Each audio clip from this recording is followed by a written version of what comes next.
चालू नाही झाली ना अजून आवाज.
Good morning to all of you.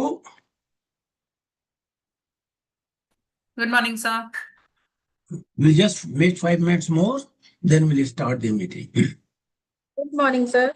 Good morning, sir. Good morning. Good morning, sir.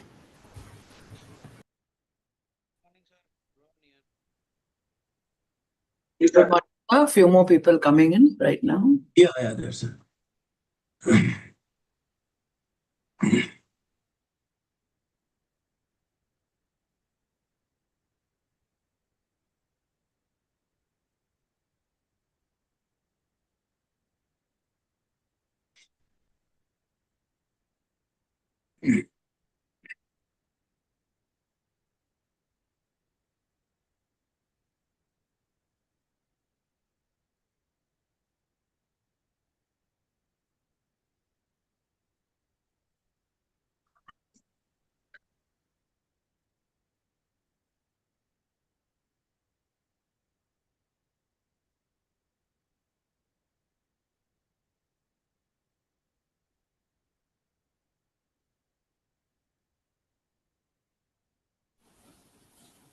Good morning, Kedia ji. Good morning, good morning, good morning. Morning, Dr. Neelam. Hello, hi, how are you, Miss Gandhi? Very good. Nice to see you. Sonali, not Gandhi. Yes, absolutely. Sonali. So we're running very fast with Usain Bolt. Oh, yes. What a privilege that was. Unbelievable, really. Unbelievable, really. Absolutely best. We are still reeling from, the intoxicating effect of it all. That's going to be a changing moment for everybody. Yeah, it's going to be a game Oh, changer. yes, absolutely. Congratulations, ma'am. Thank you. Thank you so much. Congratulations.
Neelam, who is adding this? Sir, somebody has got share rights. If technical host can just limit that, Yeah, I please don't know how to- restrict the sharing rights. Yeah, thank you.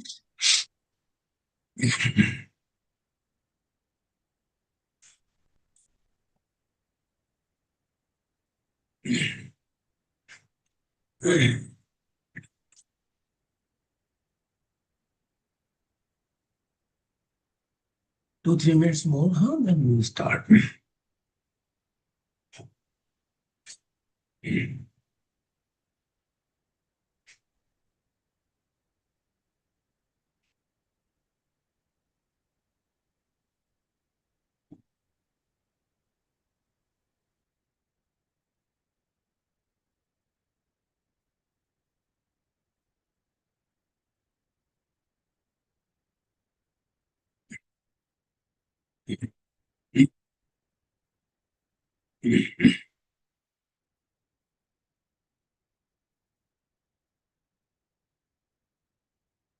Shall we start, Neelam? Wait 2 minutes more.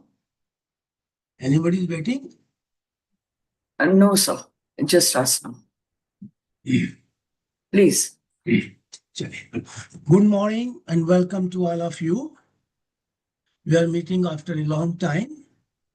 In fact, I'm sorry I could not serve you last 2-3 months as I got fractured in my left hand. So now I'm recovering. So back to your service. Now a lot of challenges have been thrown on the educational sector. Accordingly, we thought that we must apprise you about the recent developments, the government GRs, the various judgments of Honorable Supreme Court and the Bombay High Court pertaining to the education sector. Our main agenda today will be the pre-primary regulation in Maharashtra, safety policy, especially the bus policy, which has created a liability, personal liability on the principal of all the schools. Then about TET, RT for minority schools, ESI Act, Employees State Insurance Act, has been made applicable to the schools. Then amended Schedule C of the MEPS Act that deals with the salary part division of the salary as per the 7th Pay Commission. Then CBSE circular in the month of May regarding that pre-primary teaching has to take place in the mother tongue or the regional language. And then the applicability of the Shops and Establishment Act for the various trusts.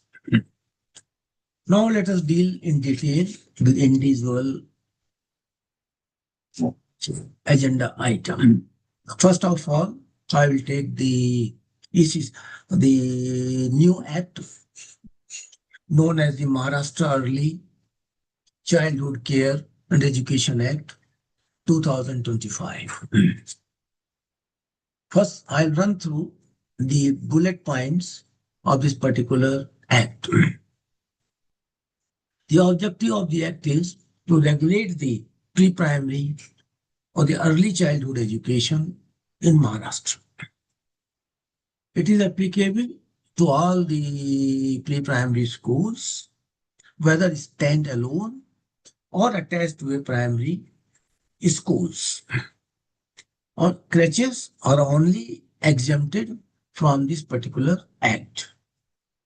Playgroup is included and it is same is applicable. Now registration and the approval requirement. Now in Maharashtra, they have allowed the trust, society, cooperative firms, partnership firms, and registered individuals who are only entitled to run the pre-primary or playgroup schools. Again, I repeat, eligibility only for the trust, societies, cooperative firms, partnership, and the registered individuals. Only these category of the institutions or the persons can only run the pre-primary school. Now, this act has been enacted, but so far it has not been notified. So far it has not been notified. Registration of all pre-primary schools, including the playgroup, etc., has to be done within 6 months from the date of notification. So today, we are not required to register under this particular act our pre-primary schools. Again, I repeat, so far act has not been notified. It has not come into the force. Registration of all pre-primary schools have to be done within 6 months from the date of notification. No pre-primary school can run without the approval and the registration. Next important thing is standards for the infrastructure and facilities. So, Act rules are going to come into the place which will prescribe minimum infrastructure requirements, facilities, and the safety measures.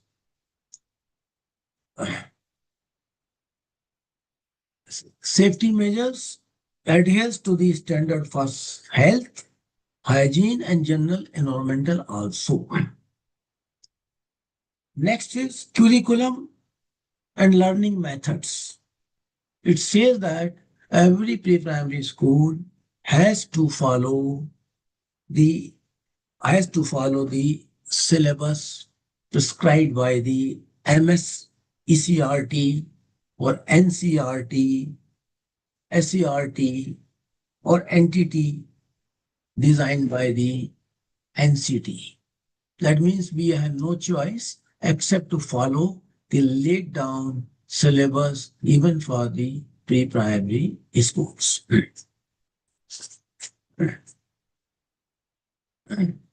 Now teachers, educators qualification and staffing.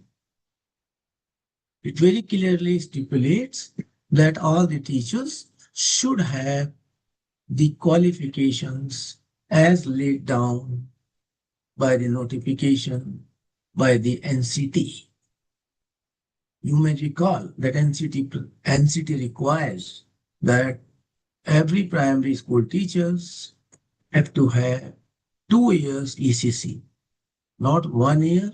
Throughout India, we have 1 year, 2 year is requirement is there. However, there is a relaxation that the moment we are covered, we are registered, then the teachers who do not have the required qualifications are required to acquire the same within 5 years of the service. Today, we have one teacher.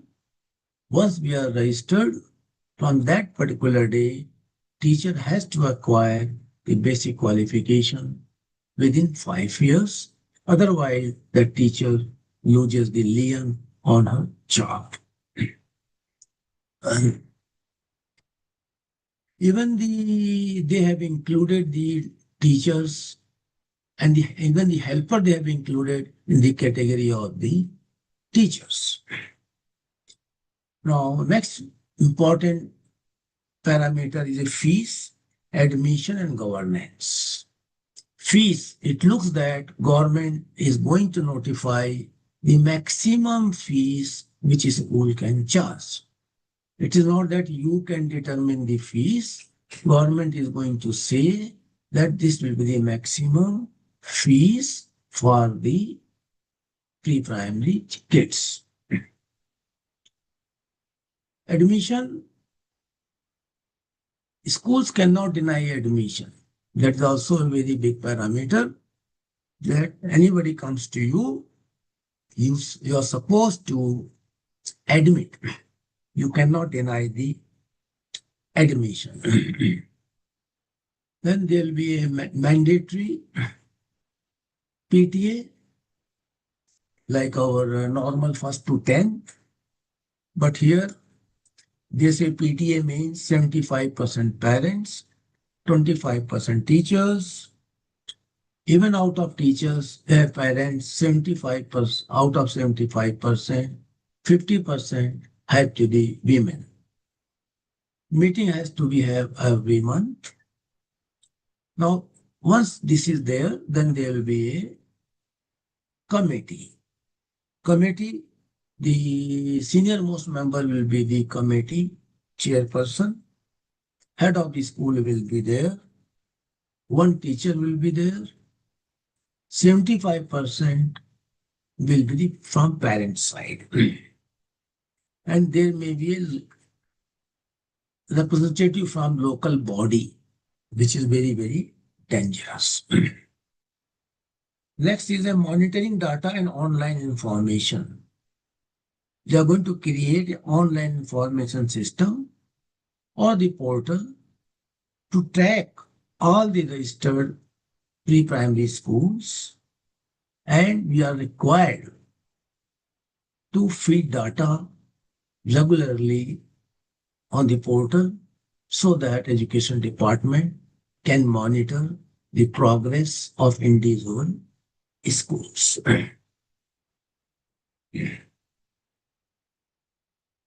Next important thing is the penalties and enforcement. Running a pre-primary school without the proper registration, there will be fine of rupees 50,000. 50,000 rupees, a fine, and so fine will be there. Even state government has a right to order the closure of the concerned school which is not registered. There is a transitional and miscellaneous provisions. Transitional period for teachers' qualifications, comma, the compliance of various infrastructures within a stipulated time. What are the things excluded? ICDS, Anganwadi, Balwadi, and the ICDS and the crèches are exempted under this particular act.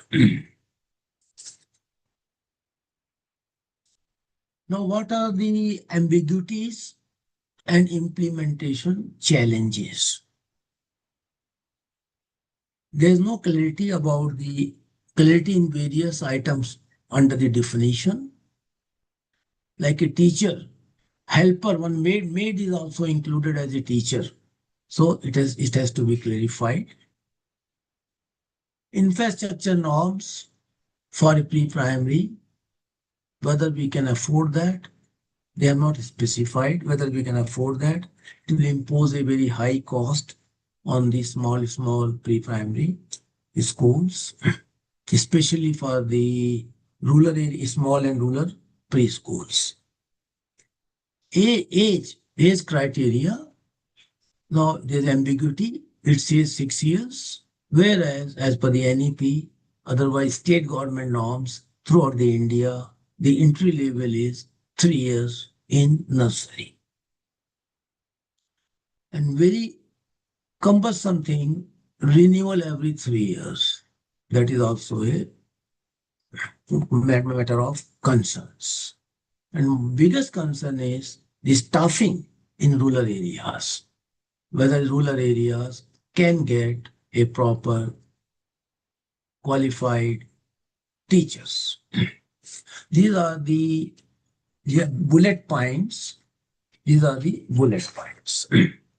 Now, intention of this particular legislation is to bring or to control in totality like a schools from primary to this higher secondary.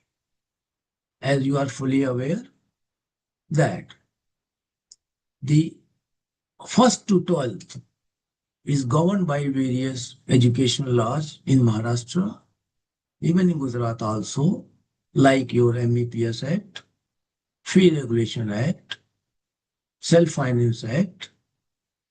So that means gradually government is to come back and will ask us to follow Fee Regulation Act, to follow the MEPS Act, to follow the Self-Finance Act. Means ultimately they want to totally control or regulate the pre-primary schools.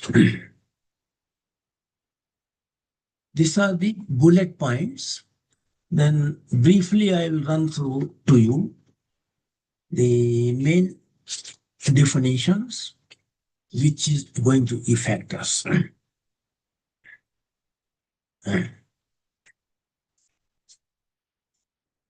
One is a curriculum, as I explained you, that course means nursery teachers training course developed by NCT. That means we have to follow that particular. This is very, very important. Pre-primary employees means any persons possessing teaching or non-teaching staffs. That means everybody maid, helper, everybody will get governed by this particular act. Now, our boss for pre-primary will be the municipal corporation. If you are in Jilla Parishad, it may be Jilla Parishad. If you are in municipal councils, then municipal this one. In Mumbai, it will come under the Mumbai Municipal Corporation Act. That means now we have to deal with our two grandfathers. One is the BMC and one is the Education Department.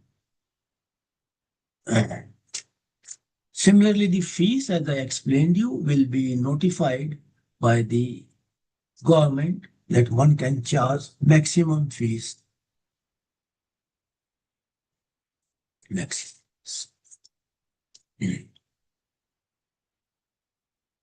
Pre-primary school, as I explained you, governs from playgroup onwards.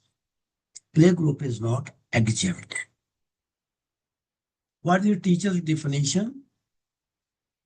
Teacher means a worker, comma teacher, instructor, comma helper, or any other person appointed in pre-primary schools.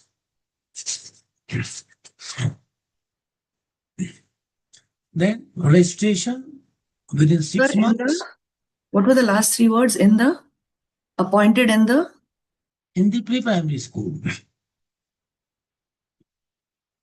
Now, with registration of pre-primary school is mandatory after within 6 months from the notification of the act. Notification of the act.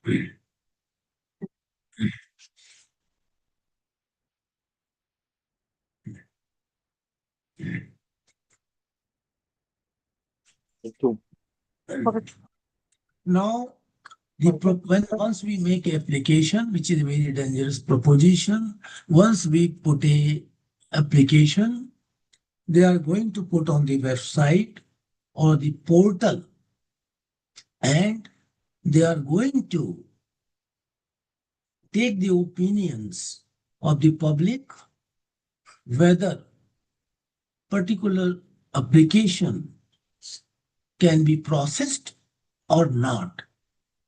Not like other thing, you make application to Education Department, to Mantralaya, they process it.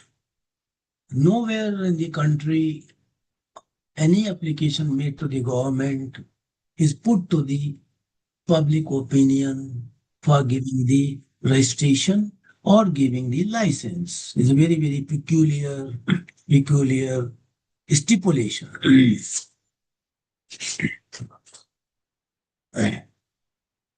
Registration will be valid or the permission will be valid only up to 3 years. After that, again you have to run and incur and offer them lot of vitamin M to process your application.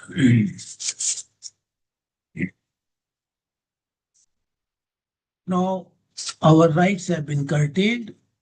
Whatever government will decide, we cannot file any civil case against the education department. Whatever decision they take, it will be a final. Now, what are the main obligations of the management? What are the main obligations of the management? One is a curriculum and pedagogy. Whatever government authorities prescribes, we have to follow that.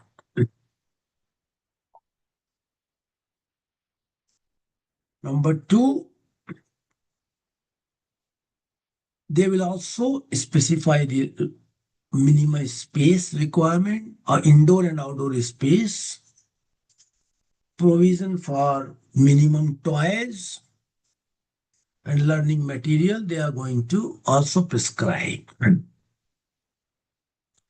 Appointment of qualified teachers, separate toilets for girls and boys,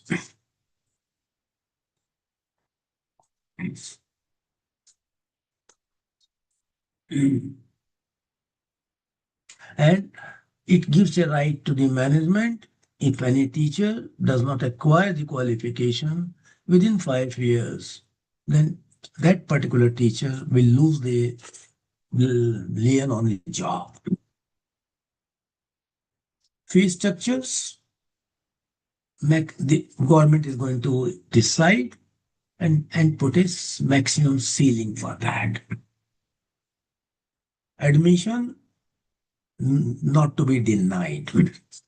PT already explained you. And beside that, the minimum safety measures, safety things for the students, including the girls.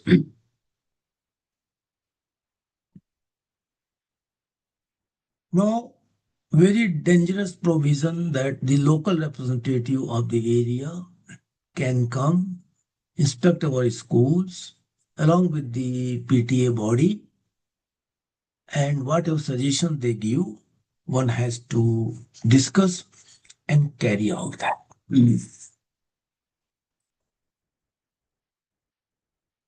Every school has to apply for the accreditation, which they will announce which are the authorities through whom we have to take the accreditation. These are the main bullet points and the brief of this particular act. Before I open the forum for the questions, I must tell you, time has come for all the schools to have their own rules and regulations, even for pre-primary schools. As you know, we have been explaining, again I will explain today, this MEPS Act, 95% provisions cannot be implemented by any school because they are so impractical. So it's a time that you please adopt immediately the USF drafted rules and regulations with your minimum modifications. Adopt that. Number two, before even we have a time of 2-3 months more, you can reorganize all your pre-primary staff, the staff which is incompetent, right? Today you can take action because as on date, pre-primary teachers or the staff cannot go to the school tribunal. They have only option to go only to the labor court. They cannot approach the school tribunal. So within 2-3 months, you can do your home cleaning and keep only those staffs who are really competent, loyal, and take appropriate action to how to deal with the unwanted staffs. So this is the act now. Now, any questions, any clarifications? So I'll finish off, then I go to other second item. I'll note down the questions of all the participants, all the members, then I'll answer at one go. It will save a lot of time of all of you.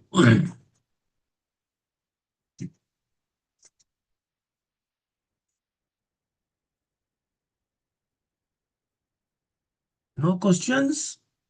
No clarifications? Good.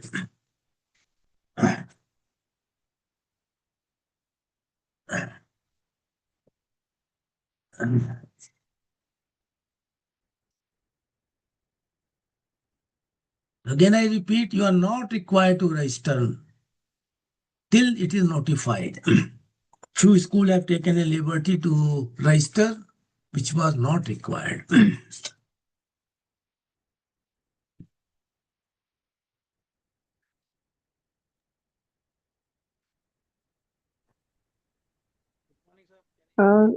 Atal, please. Sir, Aarti Desai from Lokhandwala Foundation School. Yeah. Good morning. Good morning. Sir, I think others have also written the same in the chat.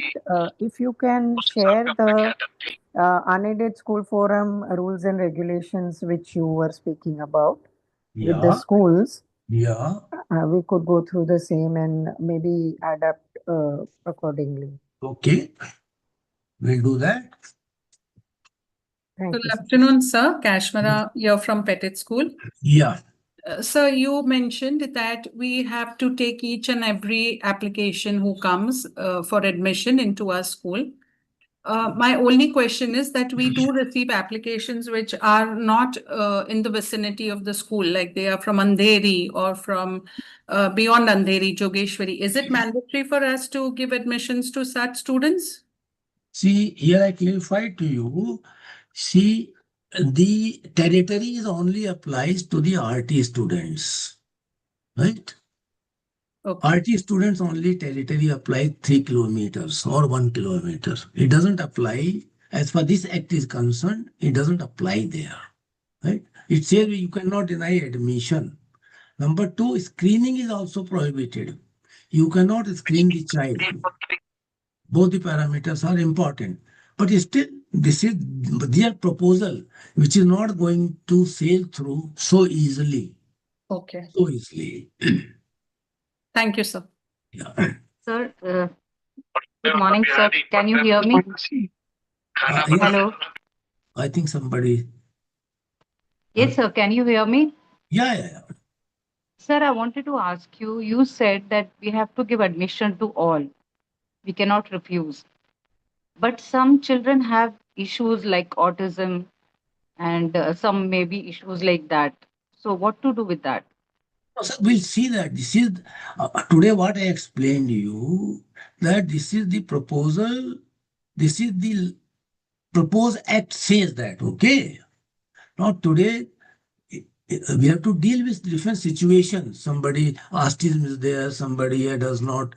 A lot of things are there. We'll deal with this situation when it comes now, right? Because government cannot say you cannot deny admission. It is a first come first basis. You have to do it. This is not going to happen. This is not going to happen. So today, let's not deliberate on that. This is the proposal, right? Right. Thank you, sir. Yeah. Sir, good morning. This is Dr. Sanjay Roy from Green Lawn, sir. Yeah.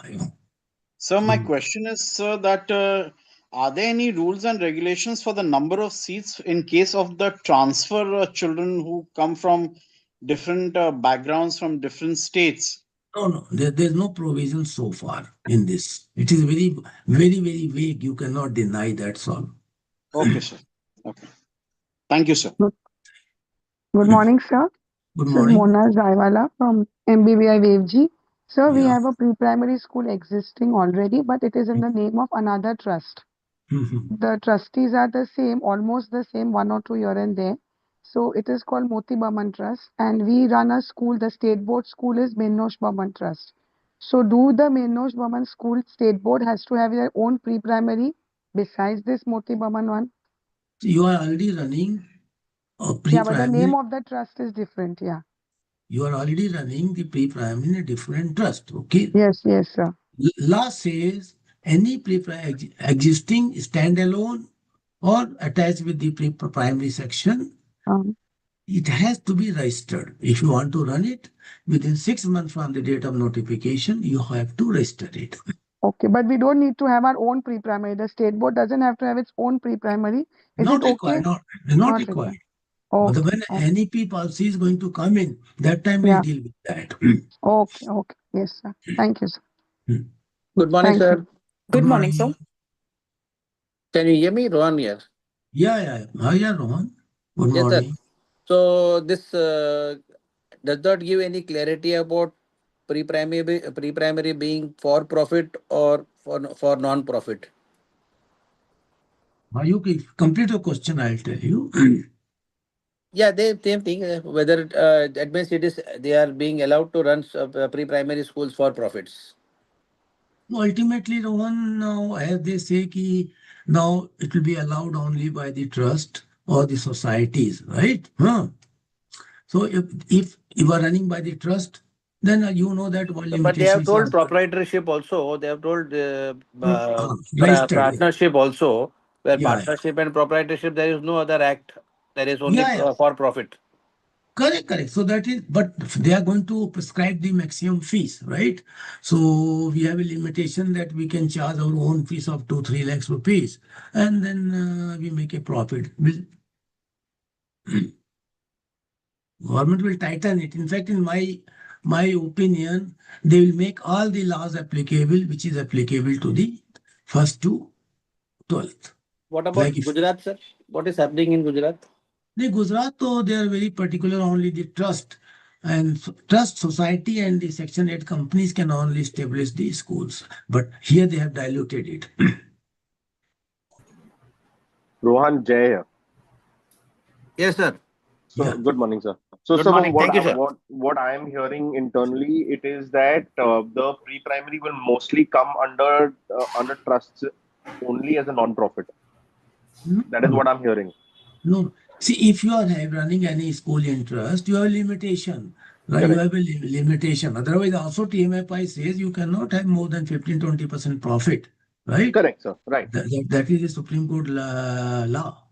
No, sir, but I think what Rohan sir was saying, that profit in terms of not to be reinvested back into the school, but profit in terms of profit. No, like a partner. If it's run by partnership, today I've got 2 lakhs, 2 lakhs with profit and the year ending. I've got 2 partners. Whatever my registered partner did say, registered partnership says, okay, all the profit will be distributed among the partners, right? So 20% profit will be given to partners. So that is law of land. You can do that, but provided it's a partnership. Fair enough, sir. So it's basically how it is continuing right now, where standalone pre-primary schools are opening and providing. Correct. उसमें change नहीं होगा. Correct. नहीं होगा नहीं. मैं नहीं बोल सकता सरकार. मैं मतलब सरकार जो बोलेगी वो. हाँ, मैं गवर्नमेंट में नहीं हूँ सरकार. All right, sir. Thank you. Hello. Yeah. Good morning, sir. I'm Shehnaz Irani from Saraswati Education Society, Devlali. Yeah. Our society has a pre-primary school for English prep school, which is self-aided. And we also run an Anganwadi for an aided section. So my query is that what you said, that the re-registration will have to be done after 3 years, and all these rules will be applying to the pre-primary section. In one of your conversation, you also mentioned that it doesn't apply to Anganwadi. So am I correct? Yes, Anganwadi is exempted, but your standard, what you are running English school, English medium, pre-primary, Ji. is that is run by what? Trust or what? Yeah, that is also by the society. Yeah, Saraswati Society. Education Society. Yeah, But and you are the not. But you are and not registered as a trust. no, we are registered No, because no. Is it society or a trust? no, it is society because it was registered before the Bombay Trust Act came into being. We No, are but 75-year-old okay, organization. madam. Ji, As per section 13 of the MPT Act, ji, any society which was existing prior to the 1950 ji. have to get registered as a trust. So Yes, we are registered. Yes, so yes. then so then you have to take registration after notification. Yeah, so that will come for the pre-primary section and for the We are yeah, talking and the Anganwadi Anganwadi. exempted. Anganwadi is exempted. Okay, Yeah. sir. Yeah. Thank you, sir. Yeah.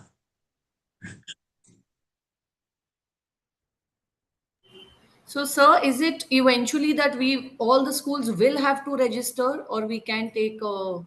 No. Every school has to register. Otherwise, they will fine 50,000 rupees and they may give the closure order. Okay, thank you. Good morning, sir. Can I ask what is the exact qualification then required for a pre-primary teacher? See, as on date throughout India, we are taking ECC or Montessori teacher, those things are there. As you know, in 2010 and 2011, NCT has already laid down minimum qualification, even for the pre-primary, that is 2 years ECC. Even the Dr. Swati Popat Institution, early childhood, also not offering 2 years because they're not taken. Now, she has to also start giving 2 years, 2 years ECC certificate. But there's a limit here that within 5 years, you can acquire your requisite qualification. Thank you, sir.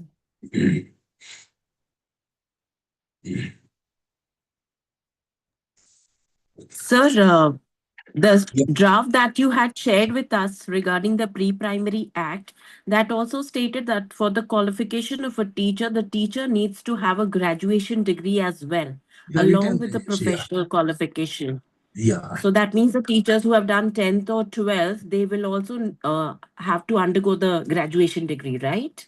No, see, this act is contradictory. One act says qualification has to be as per NCT. Other place they are adding graduation. So they are contradicting themselves. And it is well settled. NCT is a central body, central government body. So state government cannot overrule the central body or NCT notification. So these things will get diluted. I told you a lot of ambiguities are there, as you have rightly pointed out. It will get sorted out. Okay. Okay. Thank you, sir. Yeah.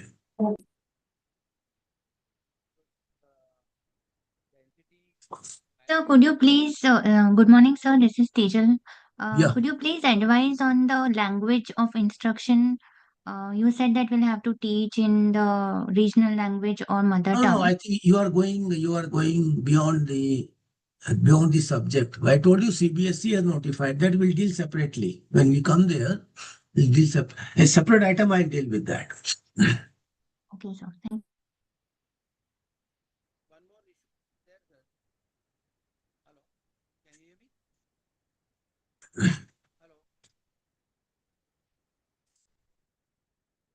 Think it over. Any other questions?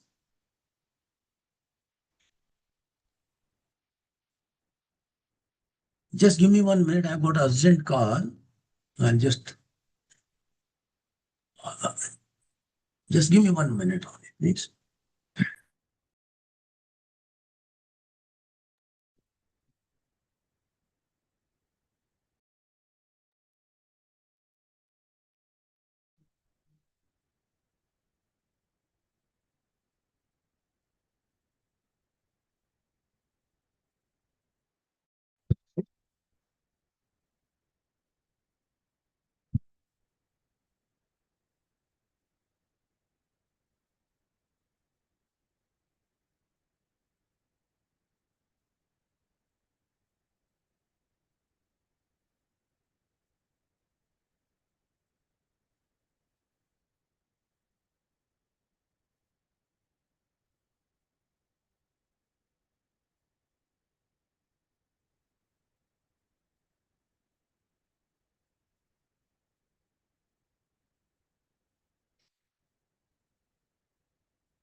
Sorry, I'm back.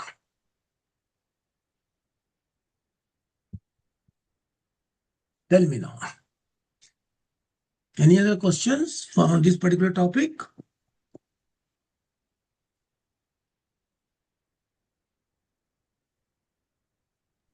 So sorry, one question again. This is Jay from Dr. Radhakrishnan. Yeah. Any idea if they might restrict? So if the school is restricting class size for pre-primary, so we're saying, let's say I'm saying I only want 25 students per class per division. Yes. In that case, will the state government or BMC tell me that no, you need to increase the number of students, or that is my rule and regulation as a private school I can have that मेरे सिर्फ 25 बच्चे होंगे, उसके ज्यादा बच्चे नहीं होंगे. See, they have already written in this particular act. Government is going to notify what a minimum space for each class, right? So Correct. once they Okay. notify that, then we will come to know. You will Generally, calculate the number of students they required will per also class. not go beyond 2025. They Understood, also sir. know that. Understood, sir. Thank you.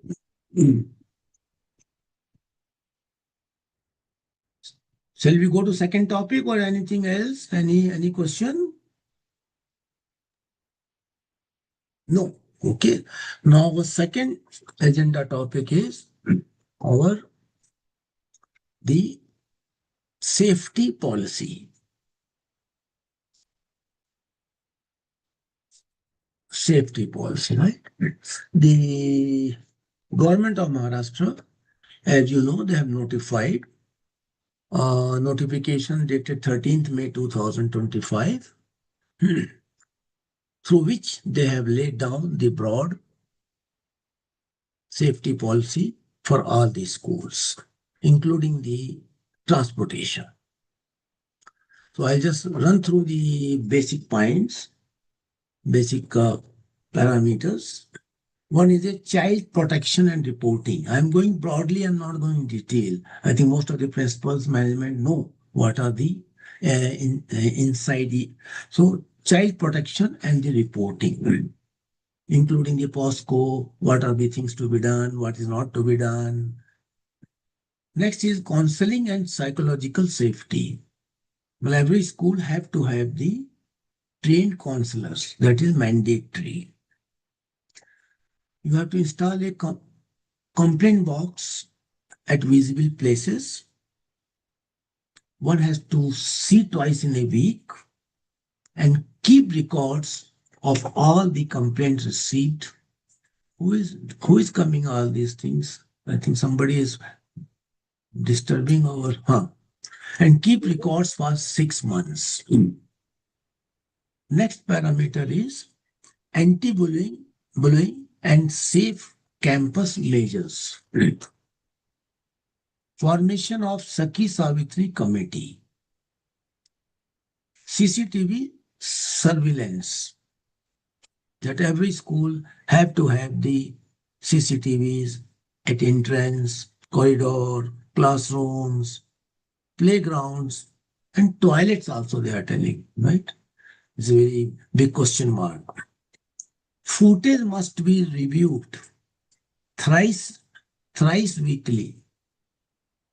3 times that footage has to be every week, has to be seen by the principal. What is principal? 1 month backup, not 15 days backup, 1 month backup, you have to do that. Then staff background verification, that every staff verification by the police is mandatory, whether it is a teaching, contractual, transport, or the housekeeping. Immediate dismissal if criminal involvement is discovered. Continuous monitoring for behavioral changes. School transport safety. School responsible for student safety during transit. Please mind it, this is a very, very dangerous proposition. School responsible for students' safety during transit. What are the main provisions, GPS installation, female attendant, weekly drug alcohol testing, weekly drug alcohol testing for the drivers and the attendants, verify driver's license, criminal record, limit passenger to seating capacity, inform parents for delays. Student must not be released without parental consent or ID verification. Right? ID verification. Now I'll just show you. One minute, I'll just show you. Share the video.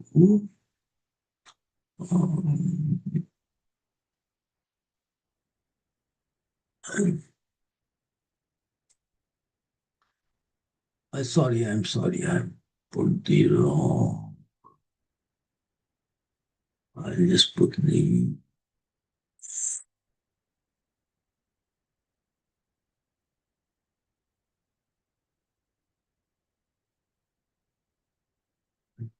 No, it's coming. No, it's not that. Now, in that safety policy, I'll just read it now. Schools will be responsible. Safety policy, para number 7. Please note down. Para number 7. School. Yeah, this is there. One, isn't it? I'll share very easy for all of you.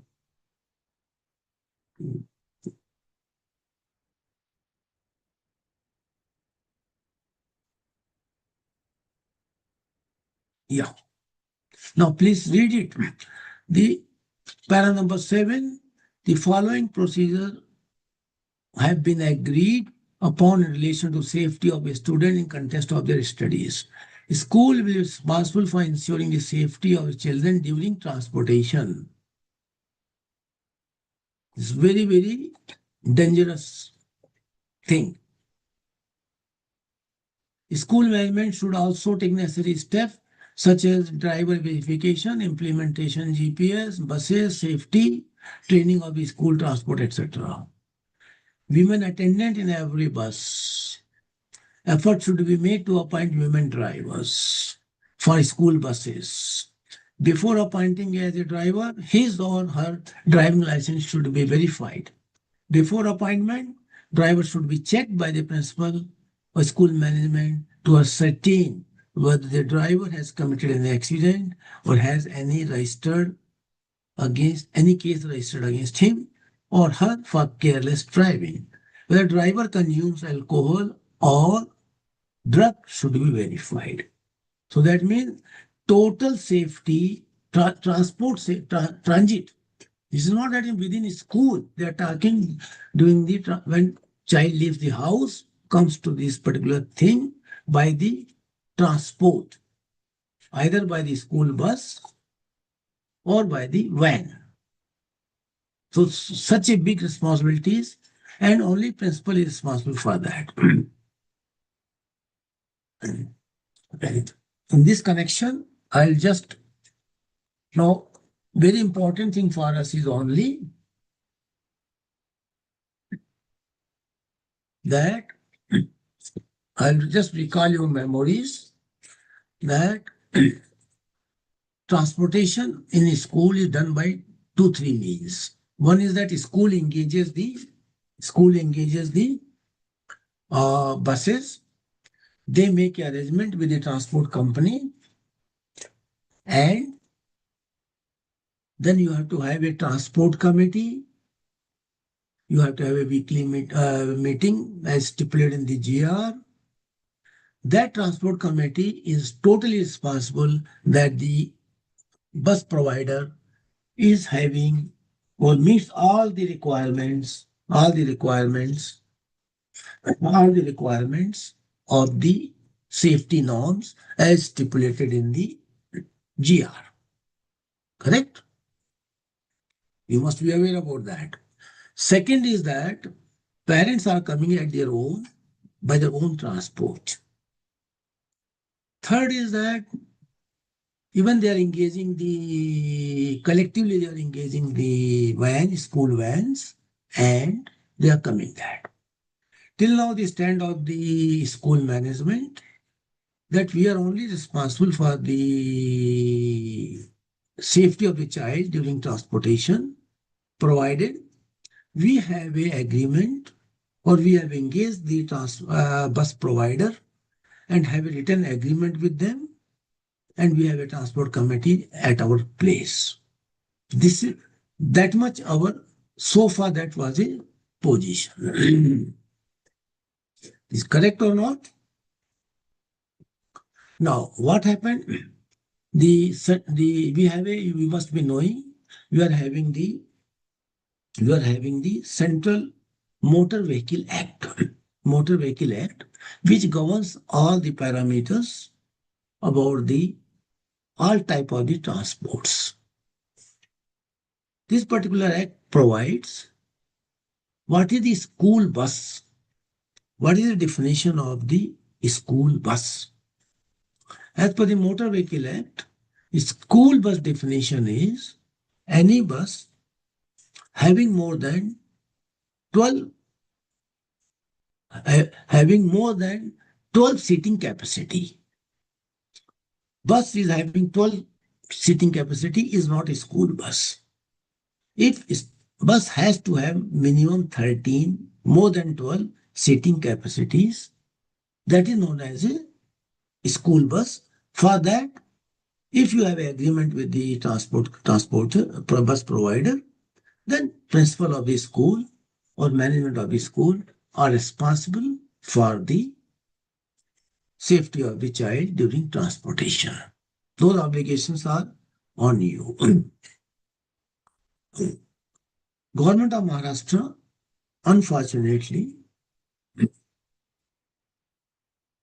in the year 2012, amended the rules and included the auto rickshaw in the definition of school bus against the central enactment in the Motor Vehicle Act.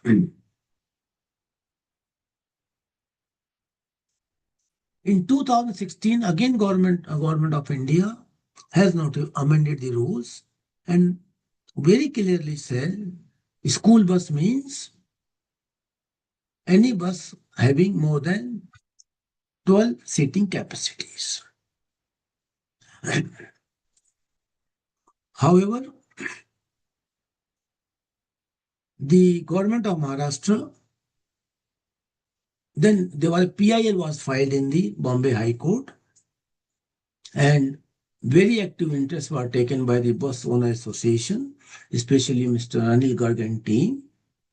And we were also behind the scene, but in front is Mr. Anil Garg. So in PIL, High Court has given a decision that no, school bus, auto rickshaws are not safe for the transportation of children. So that there was no issue about that. Now in 2025, August 25, Government of Maharashtra has included the school van into the definition of school bus against the provisions of Motor Vehicle Act. Again, I'm repeating. Till now, school buses were having more than 13 seating capacity, known as a school bus. Now, in August 25, they have amended the school bus will also include the school vans. Right? And in this safety policy, which we are discussing today, right? The responsibility has been put on the head of principals that they have to ensure that all the vans should have certain safety norms. Rule also says buses will have 100% safety norms, van will have 50% safety norms, but principal has to ensure that child coming through a van which is not engaged by the school at all is still responsible to ensure that all the van providers must meet the safety norms. So this is a very, very dangerous proposition, and we do not want that our principal should be hanged for for any liability arising out of van's accidents, van involved, whatever you say that. Okay? So in this connection, we had a last 2-3 months, we are in touch with the Ms. Anil Gaur, and we have engaged the Mr. Rashmikant to file a fresh petition in Bombay High Court to challenge that, number one, van cannot be included into the bus as in the bus definition. Number two, even included also, you cannot make our principals responsible for the vans, which school management or the principals have no role to play. So this particular thing we are going to move very shortly, maybe 7-10 days time, to the Bombay High Court to protect the interest of all the school management and the principals. Now time has come, is our sincere advice. Please have a bare minimum bus contract with the direct bus contract with the bus providers. You become a facilitator. Call the parent body, help them to identify the good bus providers, but let them make a arrangement, but you only remain behind the scene. Otherwise, anything happens in the bus by these bus providers. As you know already, Badlapur, the trustees were arrested, principal was arrested, right? It was a big hangama in Bombay High Court before they were released, right? So it's very sensitive matter. So try not to engage direct bus providers. Through parent, let them manage it. So at least we can reduce our liability. This is our sincere advice to all of you. Yes. Any questions on this?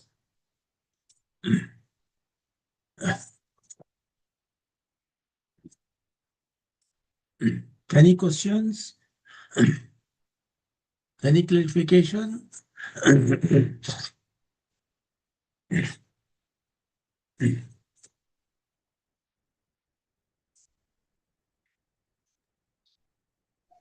No?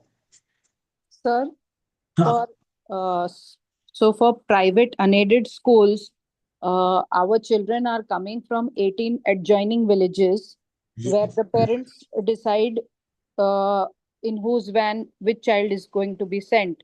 So over here, our HM becomes responsible to verify the van driver's credentials also, the license and all that.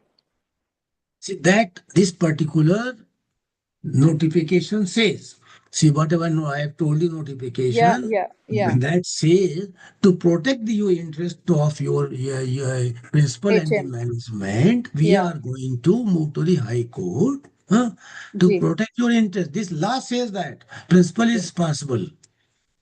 Principal is responsible, that law says, correct? Mr. Kedia is not telling that, don't take me wrong. No, sir. Sir, and if our children are coming in the City Link buses, which is the government bus, so you are not concerned.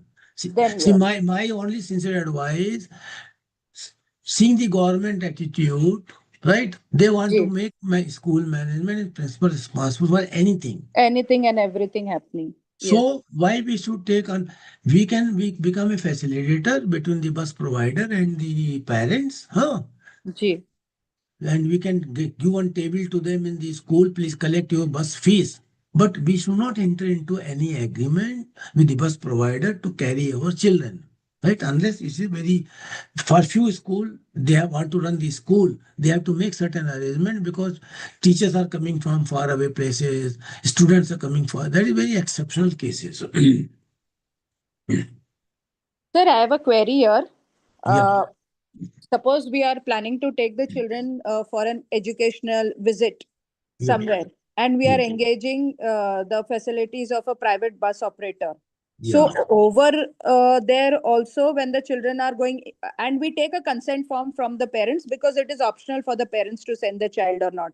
So over there, when we take the consent form, in spite of taking the consent form, the HM is responsible. Is it that if it is just one peculiar case where we are engaging the services of a private operator? See, today is very simple. See, there are two things. One, you have taken the consent is all right, right? Ji, It's still government, the Child Education Commission, they are taking a view. No, it is responsibility of the HM, right? Okay. Because in Badlapur, what happened, that was something very exceptional, right? Ji. But still they say, no, your responsibility. The chairperson of the child commission is very, very pro government, right? Okay. So Ji. she always know it's HM responsibility. So, but we cannot stop carrying the child for outing because that is the holistic development of the children is required, right? So what to do? Okay. Kedia sir, I have a query. Yeah. Yeah, I'm Priya D'Souza from Ashoka Group of Schools. Yeah. Just help me understand, sir. We are not charging anything. There are parents, suppose who come, they hire their own vans or auto rickshaws. School has got nothing to do with it. In that case, also, will the head be accountable? We are not even facilitating. The parents are deciding on their own I and they are deciding on agree. the vans or auto rickshaws. See, that is the government intention because you people are so sweet and so hardworking. The government want to make you responsible of everything, right? That law says that is reason we are going to the High Court. You cannot hold my management and the principal responsible for the transport which is not engaged by school. For that we are moving and moving to the High Court. Okay. Thank Mr. you, sir. Kedia, may I come in? Aarti Desai from Lokhandwala Foundation School. So, Mr. Kedia, we have a system of escort ID cards. So, if the parent is not coming to take the child, they have to appoint an escort, and an ID card is prepared and given for which the parent has given an application, and we are giving them the escort ID card. And the teacher hands over the child to that escort. Now, they may, if they are sending their child by van or auto rickshaws, and the parent is giving an application with the person's photograph and everything and saying that I want this escort, and that card is made, the teacher is handing over the child to that person who is producing the card. I think you have a robust system, that is okay. That means your intention indicates that you are taking care of the child, right? Yes. So that is a safety. But still they say if anything goes wrong, right? The HM is responsible, management is responsible. So that is the reason we are moving to the right. Bombay. Okay. One more issue there, sir, with the PCC, the police clearance. They have mentioned in that first the appointment, before the appointment, PCC has to be taken, which is technically wrong because I have to first submit a certificate that this person is in my employment and then I have to apply for PCC, which takes a lot of time. So it is also impractical that I can not appoint somebody and wait for 15 days or 12 days or 15 days for the process to be completed. So I have in fact written back to the respective department from where the GR has come, telling that this provision of yours is impractical. Please make the modification. Yeah.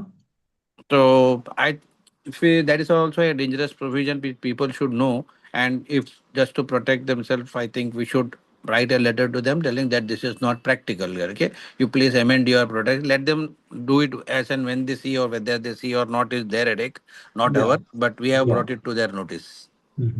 Now, Rohan, there are two things. I fully agree with you. But today, what happens? There are two types of verification. If a school want a verification, then that person should be in the school employment. Okay. Number two, even as a individual, I can go to police station and I can get my verification done in my personal capacity. That also there is a provision, right? But because of we are running schools and teachers are really in short supply, certainly we can tell them ki bhai, you dilute this particular thing, right? And we'll do the needful. I agree with you. We can write a letter to them. I'm with you. So not only that, half the time the website's down. Huh? There are the websites for which we can get the police clearance certificate. We've been applying since the last 3-4 months. It doesn't cross the upload part. When you go to click upload, it doesn't let you upload anything. Well, this is the general things about the government sites, right? Huh? So, Yes, sir. so what to do, sir? We have to go to Prime Minister, tell him what to do, yeah, or Amit Shah. Sir, I have a query. In Yeah. your explanation of the safety policy, you mentioned that the staff background verification has to be done of the teaching as well as non-teaching staff. It's compulsory. Yes. So it is mandatory for all schools. It is not for your school. It is for everybody, madam. Okay. Okay. You are thinking it is for your school? No, not that way, sir.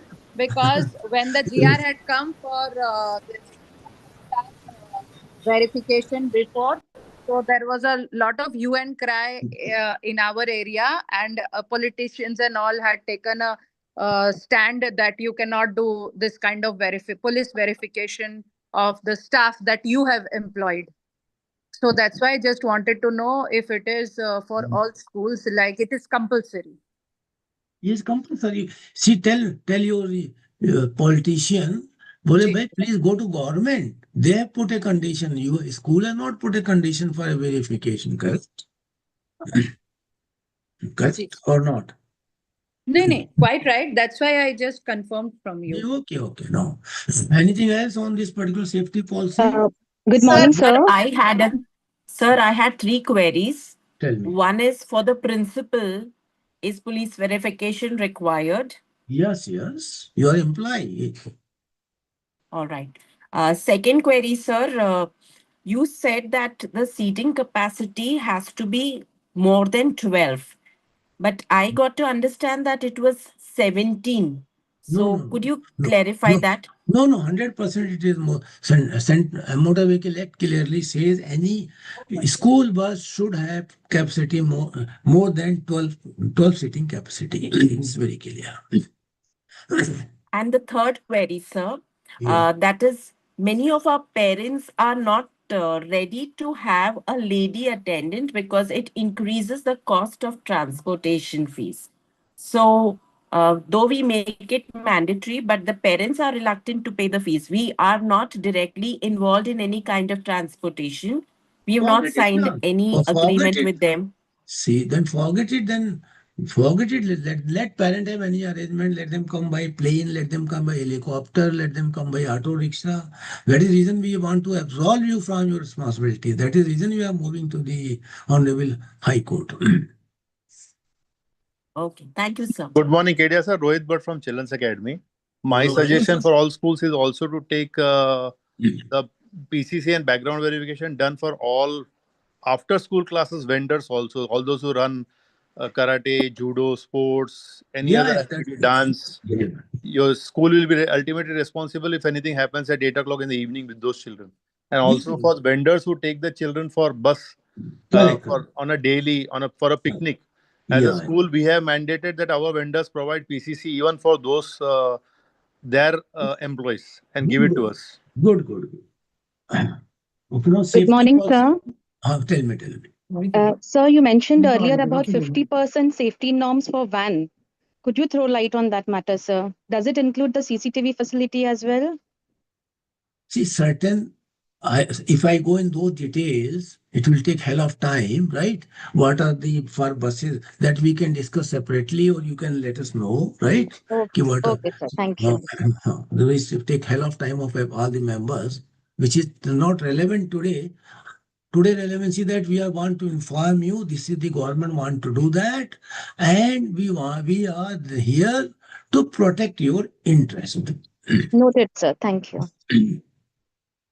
Online safety policy, I must caution the principals, if any small incidents also happens, boys, girls, anything, please do not waste your time in making the inquiries more than 2, 3, 4 hours.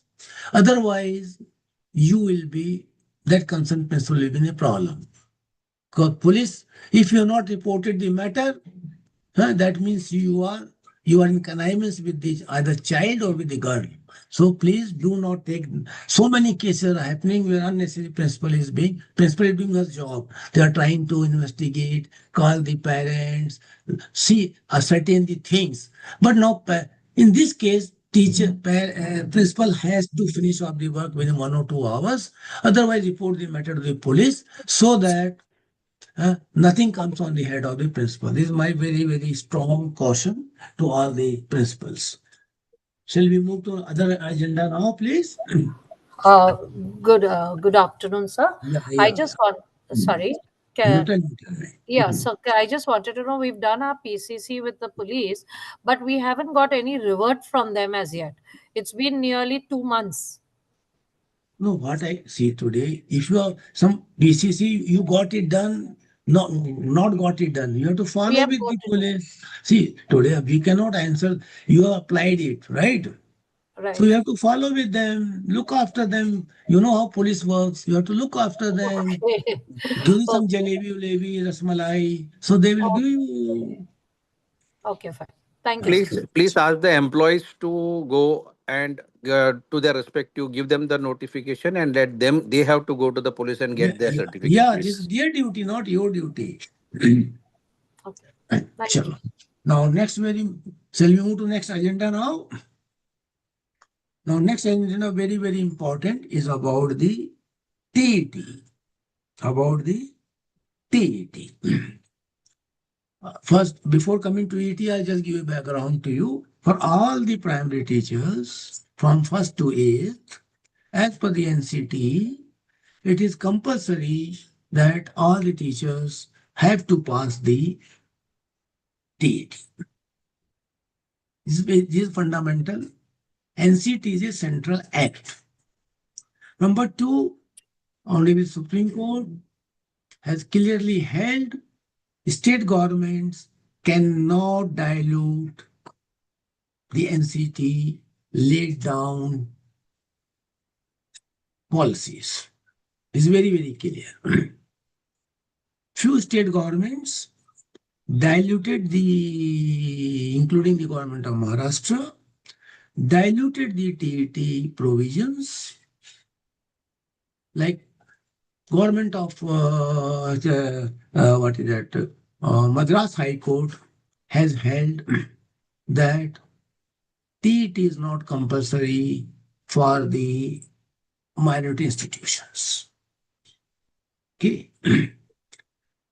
Government of Maharashtra in 2013 have held that cut-off date is 2013. Any teacher appointed before 2013, it is necessary to have the TET, not to have the TET, and anybody after that has to pass the TET.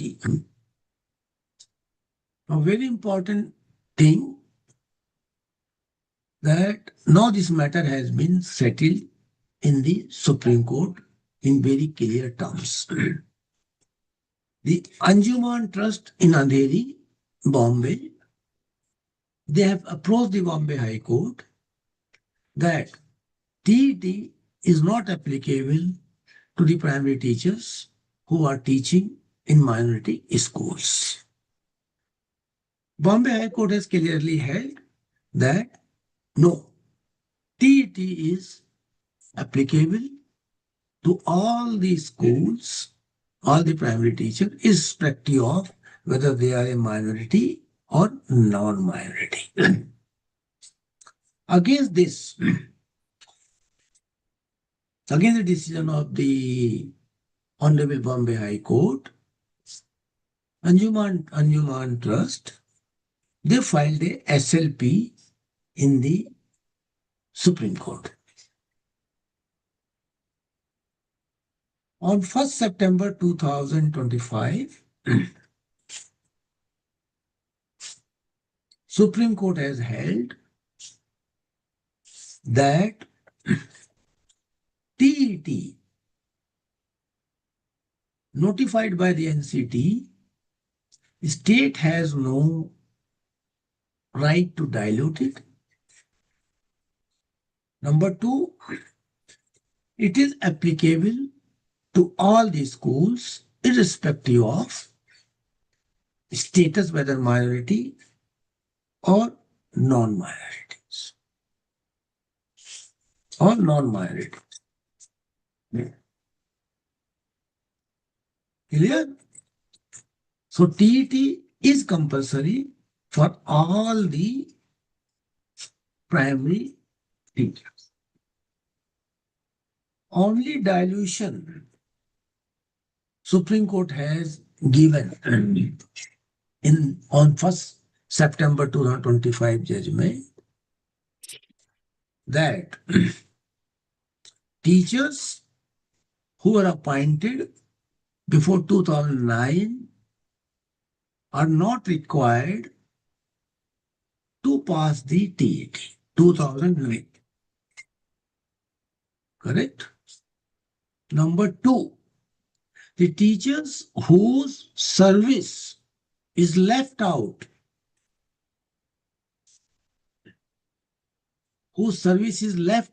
only for 5 years.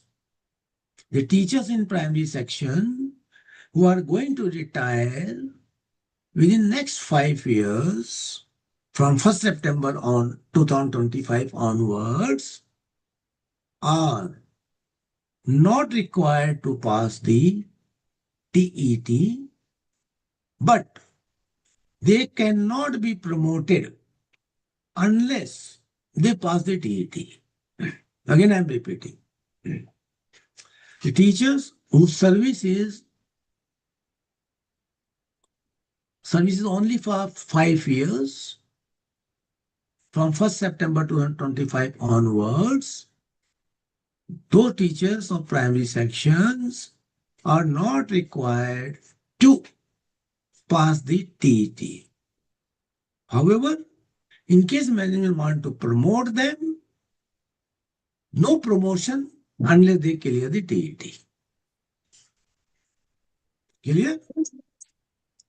Now, the teachers, all the teachers have to pass the TET. That is the laid down by the Honorable Supreme Court. Government of Maharashtra is already has issued a GR on 11th September 2025 that TET exam will be held in the month of November this year. State Supreme Court also has also overruled the GR, which says that teachers before 2013 are not required. Government of Maharashtra said teachers appointed before 2013 not required. Supreme Court says teachers appointed before 2009 are not required. So they have overruled the Government of Maharashtra, this one. So it is necessary for all of you take undertaking from all your primary teachers that within 2 years they are going to clear either a TET or the CTET. Advise them to clear the CTET, that is easier because that is not a language bar. Suppose I am in Maharashtra, so I need not pass the Marathi. Central TET does not insist you to pass in Marathi language. Whereas Maharashtra TET insists you that you have to pass through Marathi language.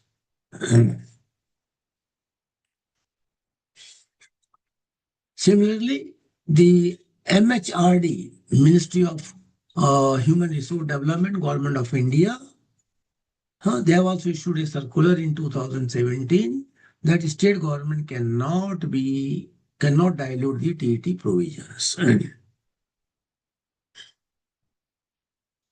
Clear?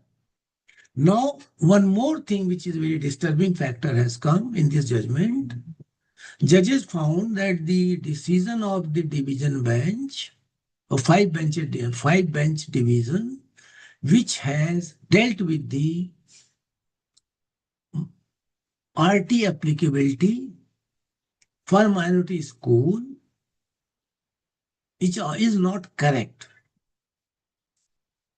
Again, I repeat, as you know that RT Act is not applicable to us, to all minority institutions, whether it is aided or non-aided.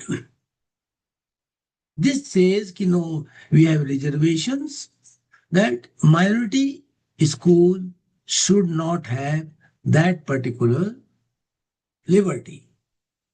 However, there is a finer thinking of the judges in this case. What they are telling, suppose my school is Gujarati, I am a minority schools. So what they say, you please take poor children or EWS children of that particular community and give them free education. Again, I repeat, suppose I am running a Gujarati school in Bombay. I am not governed by RT Act. Correct? But this judgment suggests that Gujarati school should also, like a RT provision of 25%, they should also give admission to poor children within the area of 3 kilometers, so that the real object of the RT is accomplished. This is a very final point. Right? Now, for RT and TET, because there are different judgments are there, Bombay High Court, Madras High Court, like that, for that, this particular bench has referred the matter to the larger bench and sent a request to the Chief Justice of India to please refer this matter to the larger bench. That means that all the associations, 26 associations, which including USF, we fought a case in Supreme Court for six months. Now again we have to spend time and money to go to the Supreme Court, protect the interest of minority institutions, that RT cannot be applicable to them. So this means again we have to spend money and time to protect the interest of all the minority schools.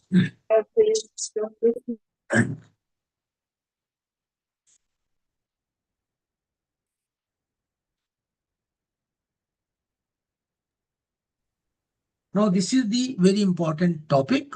So if you have any questions in this, but there's no compromise. If any principal feels he can continue with the primary teachers without the TET qualifications, so that is not correct on the correct thinking of the principals, and don't take it light. Government is really going to come very, very heavily on all of you. So there was just one clarification required. Teachers appointed in 2013 from Jan to December. Which side of the fence will they be on? Are they doing the TET or they're not doing it? Or is there any month specified from where it will start? 2009. September 2009. Okay. So 13 does it any which ways? No, that was government of Maharashtra GR, which has not been, state government has no right to dilute any qualification, anything of the NCT. Thank you, sir. There is one more major problem with that, sir, because TET is applicable only for D.Ed teachers. diploma in education. No, And no, it doesn't take in when you key in the data. To the best of my knowledge, that is what happened last time. That when B.Ed teachers tried to apply for the primary post, it did not allow. If I am wrong, please let me know. If others have faced the same problem, please come ahead. I'll tell you, Rohan. See, this is the problem of the portal, right? I'll tell you. Sir, it is true. It is true. We also face the same problem, sir. It is true. No, I'm not. I'm not disputing. I am accepting. Let me complete. I am not disputing that. Is a portal problem. One thing more I want to clarify. Now, as per the NCT qualification of the teacher is for primary is a D.Ed, right? D.Ed. Now, about 2 years back, the one Kendriya Vidyalaya in Punjab, they approached the HRD ministry and told them we are not getting a D.Ed teachers. So HRD ministry passed executive order, say okay, now B.Ed are allowed to teach in the primary sections. That was challenged in Honorable Supreme Court 2 years back. Supreme Court has held one good thing, had a very good thing. They say up to 1st to 5th, there has to be D.Ed. 1st to 5th has to be D.Ed. Supreme Court allowed that from 6th to 8th, we are allowing the D.Ed to continue. The D.Ed can teach because main concern was we are not getting teachers. So this is the law. But as I've explained you a number of times, we are not getting the D.Ed teachers. So it is obligatory or mandatory on your part for every school that before appointing any D.Ed or any primary teachers in the year end, suppose you want to appoint, give a ad in the month of October or November, right, for the primary teachers with the D.Ed qualifications, right? B.Ed can also apply. Once we get applications, suppose out of 100 applications, we may get one application only D.Ed. So that indicates your intention that you have tried to get the D.Ed, you are not getting the D.Ed, so you have no choice except to put the B.Ed because we cannot stop the college or classes. So that is the via media to protect you from any coercive action by the government. But if you say verbally, right, that's not going to happen. You say, no, they are not coming, they are not coming. You have to see that you have to create a record for that. Yeah, this is the now TET question. Now I can take now further any questions. Sir, our primary teachers who have completed B.Ed, they have to apply for paper 2. When they applied for paper 2, that time they were able to give the exam. D.Ed has to give both papers. And if you're doing this in CTET at the central level, then it is a much easier process and they could all apply the papers. That's what I'm telling you. That's what I'm telling you.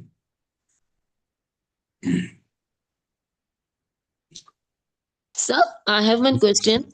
Yeah. Back to the appointment of B.Ed teachers. So you rightly said for standard 1st to 5th, it should be D.Ed, and 6th to 8th, we can appoint B.Ed teachers. Yeah. Yeah. Thank because you. you're not getting. Yeah. Yeah, very true. Thank you, sir. Yeah. Sir, Yes. if a primary teacher is qualified CTET, so is it necessary she has to do TET? No, madam, you're getting confused. Either you do this TET or the CET. Both are same. Okay. Both are same.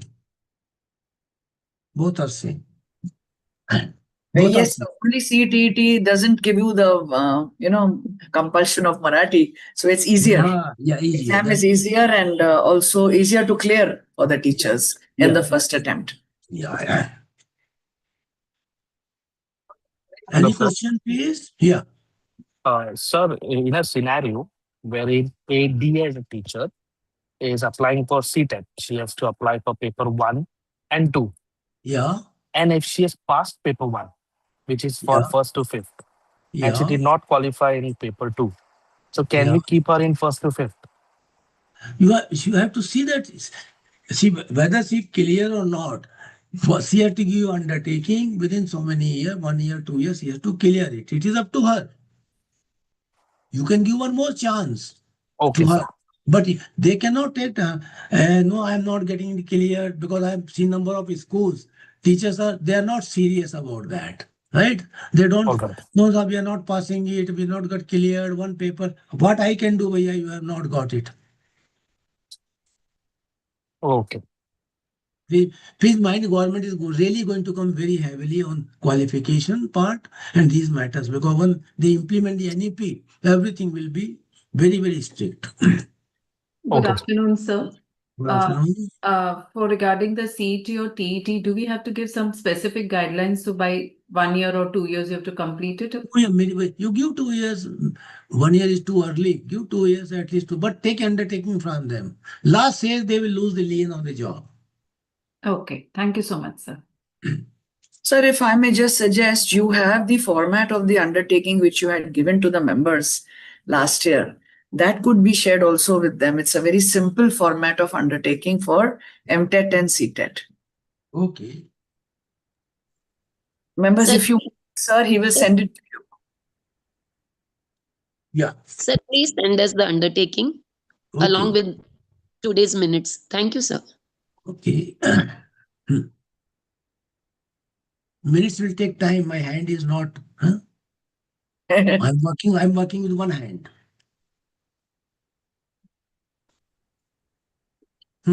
Anything else?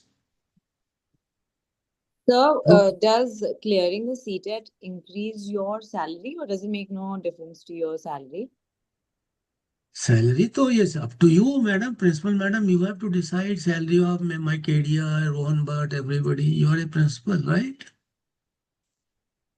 That is your choice. Okay, thank you. Good afternoon, sir. I need to ask one question. I have joined 2013 and I have done B.Ed and I'm teaching in primary section. So do I need to do a TET, sir? You have joined in 2013? Yes, I have joined 2013. April. You have to pass. You have to pass. Yes, I just answered that. 2009. You have to. 2009 is a cutoff date. First September 2009. Okay. And sir, TET is for 2 years or 1 year. I think it is 1 year. No. You have to just give exam once in a year. Government of Maharashtra conducts exam twice in a year, right? Central government also does it twice in a year. That's all. Okay. Thank you, sir. So please also clarify for the members, the teachers who have to complete CTET or MTET, does it mean co-academic teachers also and computer teachers? They just need a clarification. It is not for the special teachers. Art teacher, music teacher, is not for special teachers. Regular teacher who are teaching because dance teacher will not be. That means that special teachers, sport teachers, dance teachers, music teachers, computer teachers, they are known as special teachers. Thank you. Now, shall we go to next now? Now, next agenda is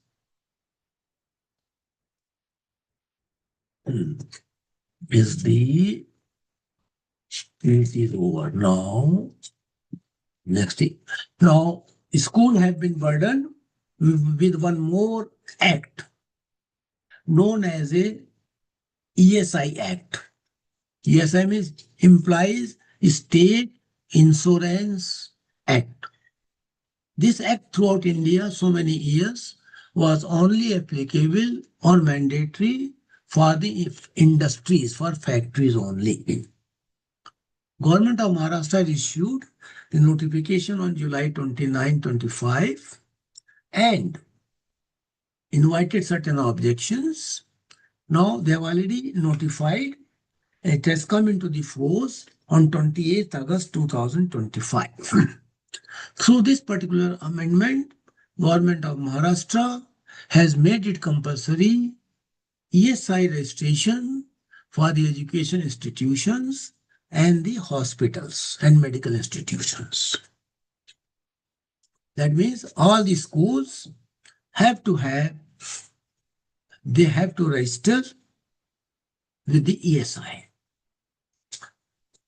Now, ESI Act is applicable. I have just briefed you what are the main provisions, what is the ESI. It is applicable where more than 10 persons are working. 10 persons are working. This is only applicable to the employees in institution, school, who are earning less than 21,000 rupees. Suppose in a school we are having 100 employees. Out of 100 employees, 10 employees are getting less than 21,000 rupees. Then only those employees will be registered. Don't mix up. If you are having more than 10 employees, you have to take a registration under the ESI. Number one. Out of 100 staff in your school, 10 are drawing less than 21. Only those employees will be put on the portal.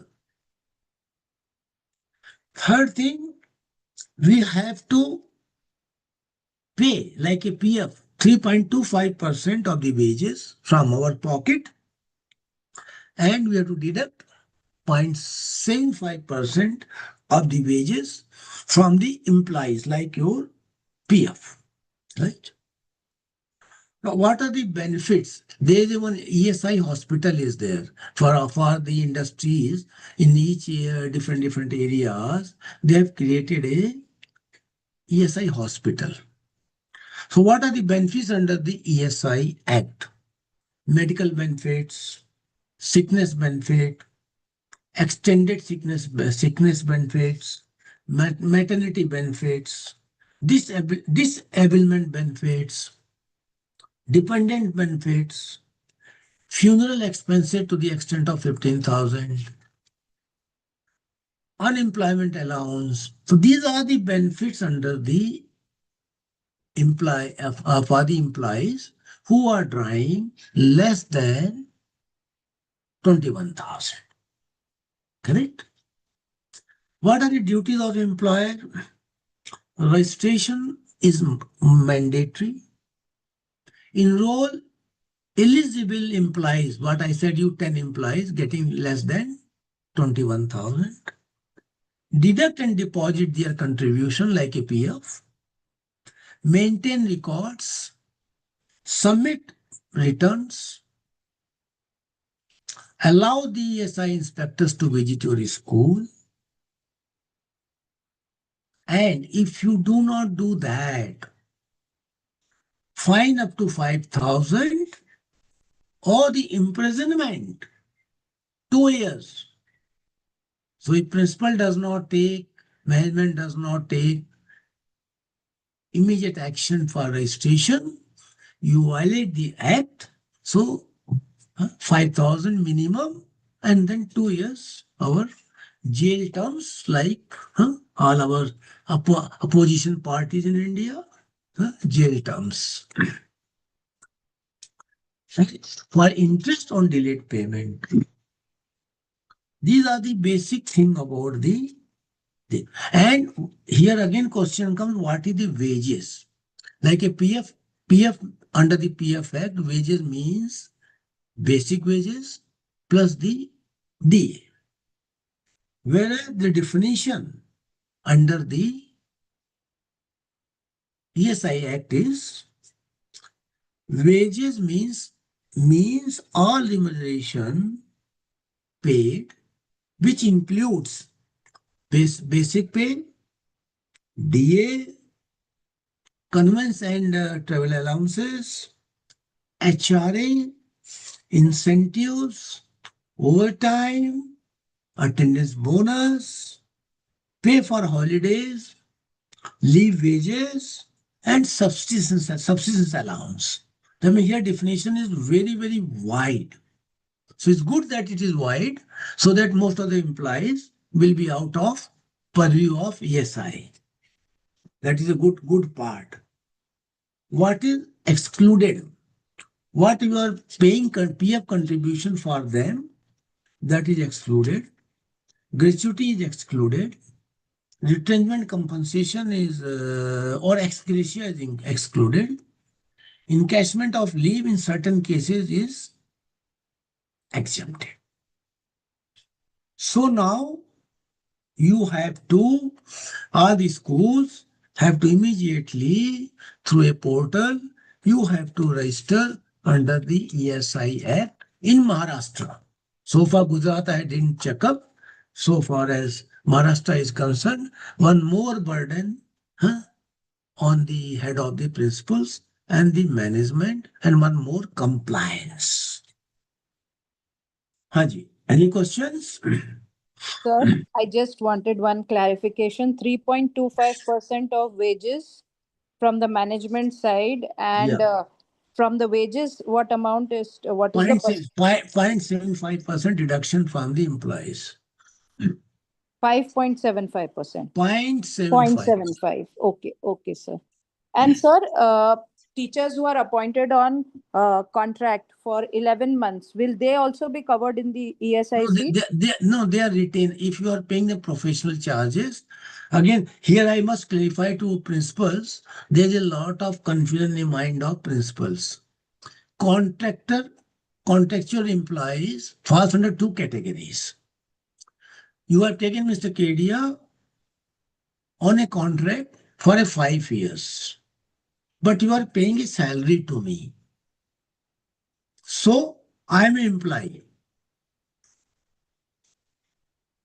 Second type of the contract is that you have taken Mr. Kedia for the 5 years and you are paying me professional charges.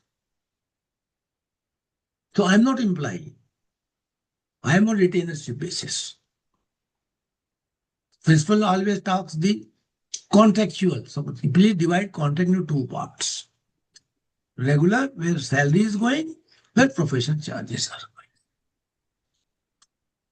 going. So just step in here. Please help them to understand the difference between the professional charges, TDS, and regular kya hota hai. Mainly, so the staff taken on professional charges as a retainership basis, there whatever you pay to them, you pay them. Suppose you are paying Mr. Kedia 10,000 rupees per month. You are under obligation to deduct the TDS only. For professional retainers staff, there is no PF, no ESI, no gratuity, nothing is there. Only you have to deduct 10% TDS and deposit with the income tax. Whereas regular employees, you have to deduct the PF. If now ESI has come, you have to pay the gratuity to them. All those things are there, right? Correct? Got clarification? Sir, I have a doubt. Yeah. If an employee has earlier been a regular employee, then if they get shifted to being in retainership, is that allowed? Because PF account has already been formed earlier, and if they exit the PF, like they withdraw the PF, now it's not allowed to withdraw till 58 years or whatever. So can they be transferred? Mr. Kedia was appointed as a regular staff at age of 55. Now, Mr. Kedia, school management decided, Mr. Kedia, I cannot keep you as a regular employee. I want to shift you to the retainer. What you have to do, you have to first settle my account as a regular basis. I'll pay all my PF, leave in cash, whatever rules are, you have to clear my account. After, suppose I was asked to leave on 30th September, no problem. But then you please don't appoint him next first day, 1st November. Right? Give 10 days time, breakup time, settle his account, then take me on the professional charges. Then I have right, once I retired, I am not there. Who says I cannot withdraw my PF, this and that? PF withdrawal is my right. The moment I want to withdraw from the, is my right to claim this one. Okay, sir. Thank you. So this ESI Act is only for less than 21,000 salary employees? No. Again, I explain. School have to get registration. Registration is mandatory. Okay. Then out of your 100 staff, so 10 staffs are getting less than 21,000 now or 25, right? So for 10 employees, they are known as eligible employees. For that, you have to. Okay, great. Thank you, sir. Sir, but if I have more than 10 employees, then I've given an example, madam.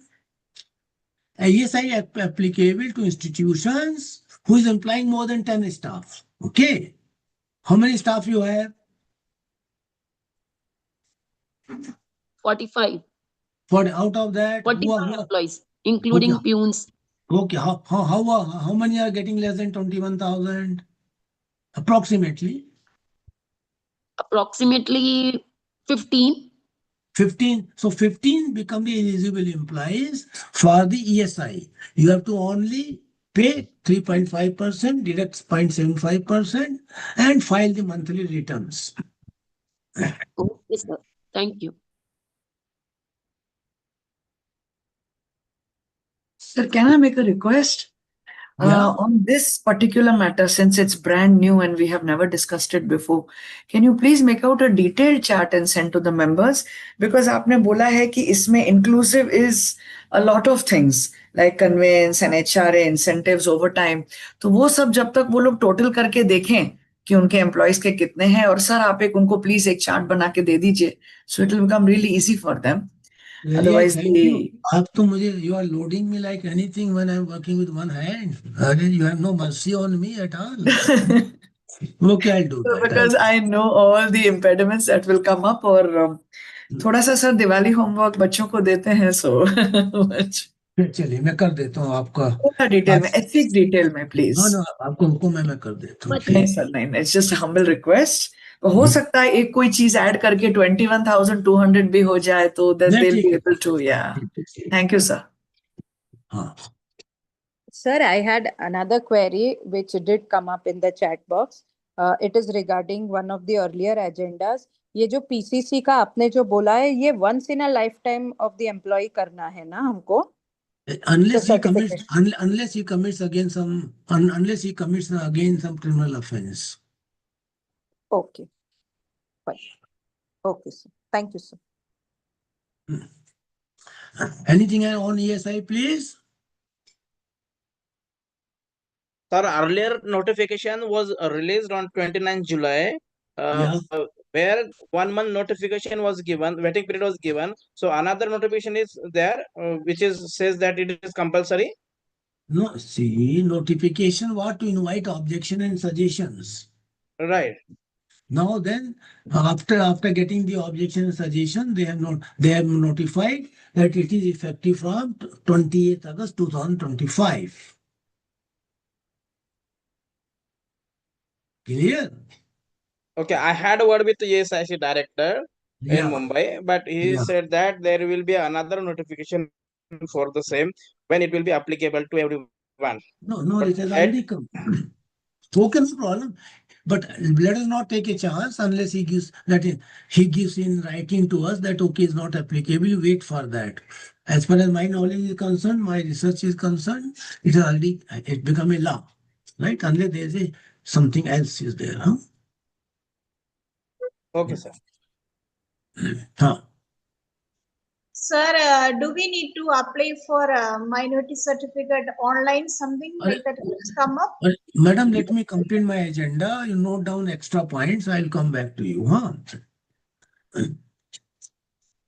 All additional points I'll clarify before ending the meeting.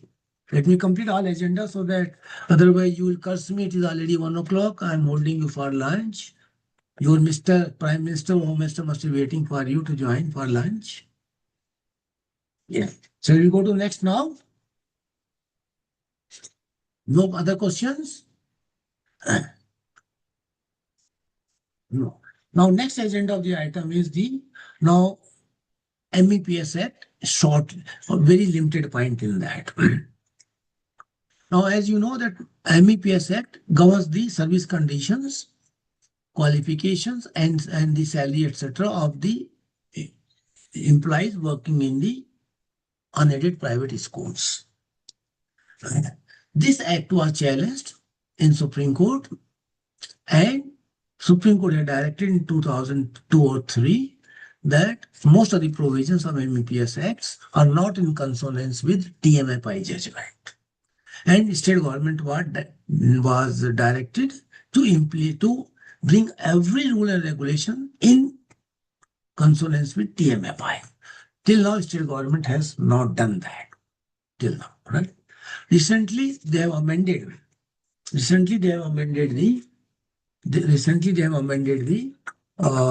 MEPS Act, that's Schedule C, which deals with the salary of the staff.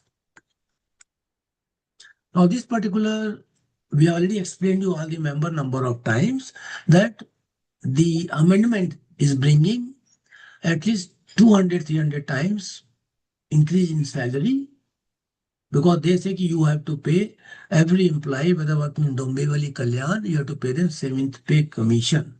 That is their pay matrix you have to pay. This particular thing creating a heavy burden. Like if you suppose he's getting 20,000, his salary has to be 38,000, like that. Okay. So this is creating a very, very, very heavy burden. Beside that, this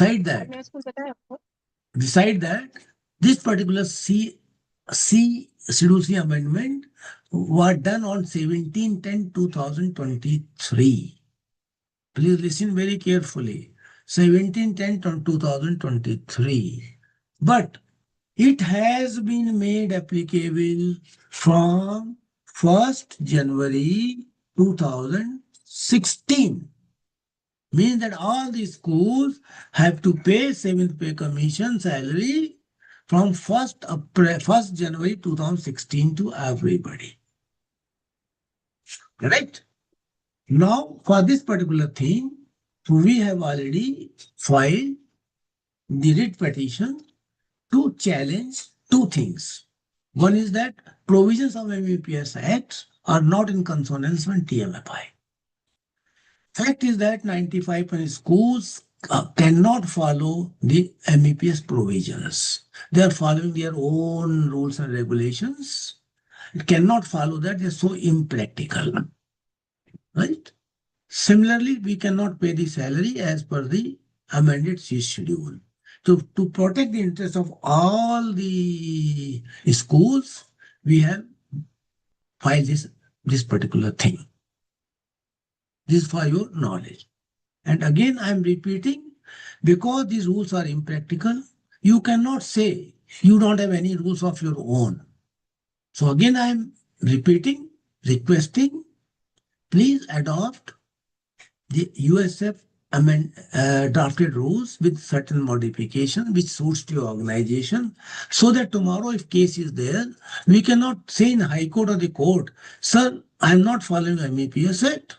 Neither I have my own rules and regulations.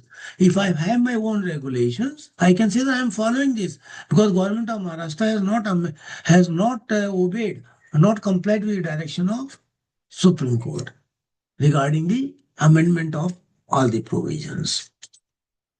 And here, one more, when you restructure the salary here, which I have been guiding all the schools, should have only 3 components: basic, fixed DA, and HRA. Today, most of these few schools I have seen DA is 300 times, 400 times. Please remove the DA, leaving a small amount of 3,000 or 4,000 rupees, balance put into the basic, so that you will be able to partially comply with the 7th pay commission, with the Schedule C. Are you getting me? Suppose my salary is 1 lakh.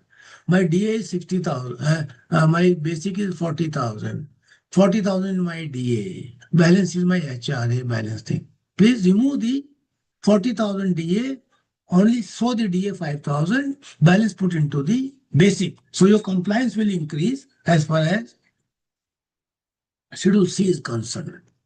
That is only the limited point I want to make it. Any clarification on this? Any confusion or any clarification? This is not applicable to minority institutions. No. It is a MEPS Act is applicable to everybody except those schools who have not taken permission from the education department or registered with the state board. MEPS Act is applicable to recognized schools.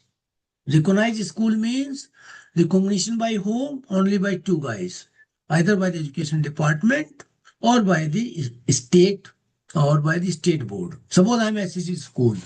It is mandatory for me, I am registered with the state board. So I am governed by that. So I am SCC school. But when I started the school, I have not taken permission from the education department, but I have taken permission of the corporation, like a Bombay and Pune, other places. Lot of schools have come 30-40 years back. So that time there was no MEPS Act.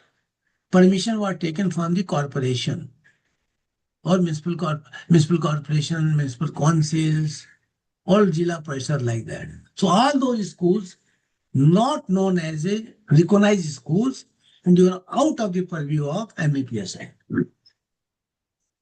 Okay.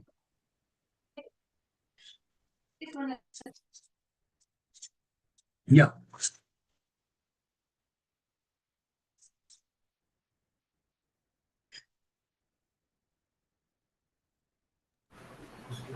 Sir, along with the with today's minutes, could you please furnish us with USF rules and regulations also? Yeah, Mr. My secretary is listening. Mr. Leon will do the needful. Thank you so much, Once sir. again send to all the schools. Thank you, sir. Okay, sir.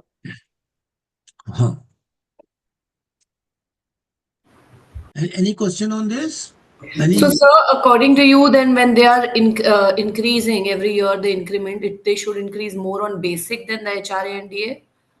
See, I give simple example to you. If I give 100 rupees increment to the employee, 3% I will increase the basic, balance I will put into the HRA.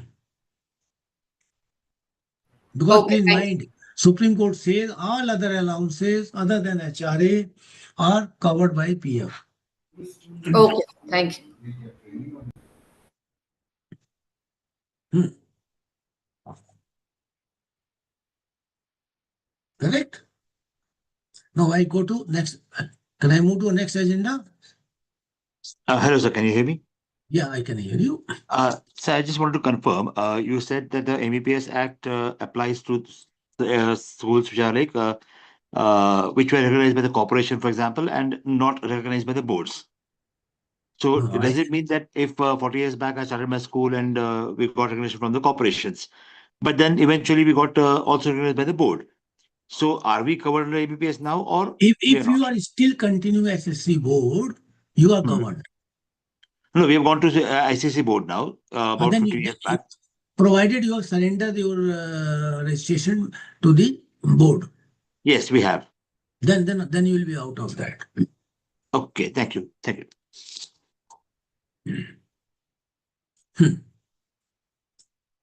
Okay, now next is very, very sensitive matter, election duties. BMC election is coming, Pune also elections are coming, throughout lot of elections are coming. As you are aware that we filed a case in 2019 and we got a very good judgment from the Bombay High Court, by their order dated 3rd April 2019, that teachers and staff of the unaided private schools cannot be taken on for election duties.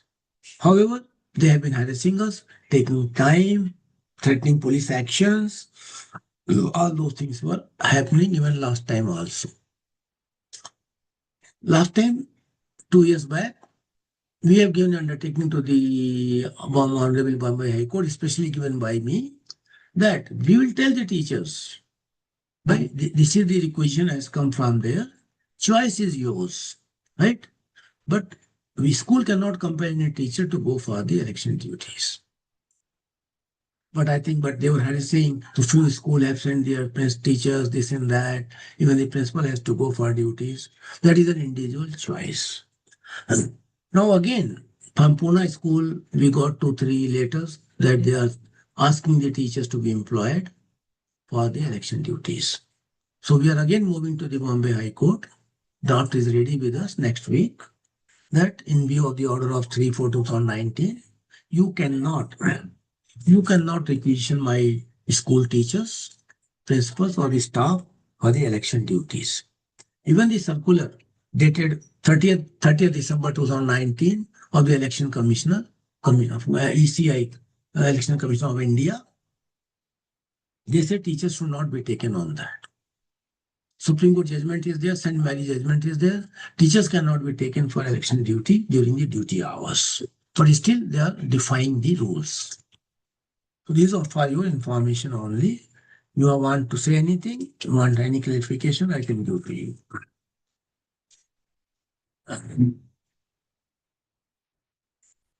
Any questions? Good afternoon, sir. Yeah. Sir, you can hear me, please? Yeah. Sir, we have received a letter, as well as the people from the commission are literally pestering us, saying that you have to do it today only. We haven't done it yet. So is that okay if we tell that we are a part of a forum and we are about to file a request and put it on hold or something?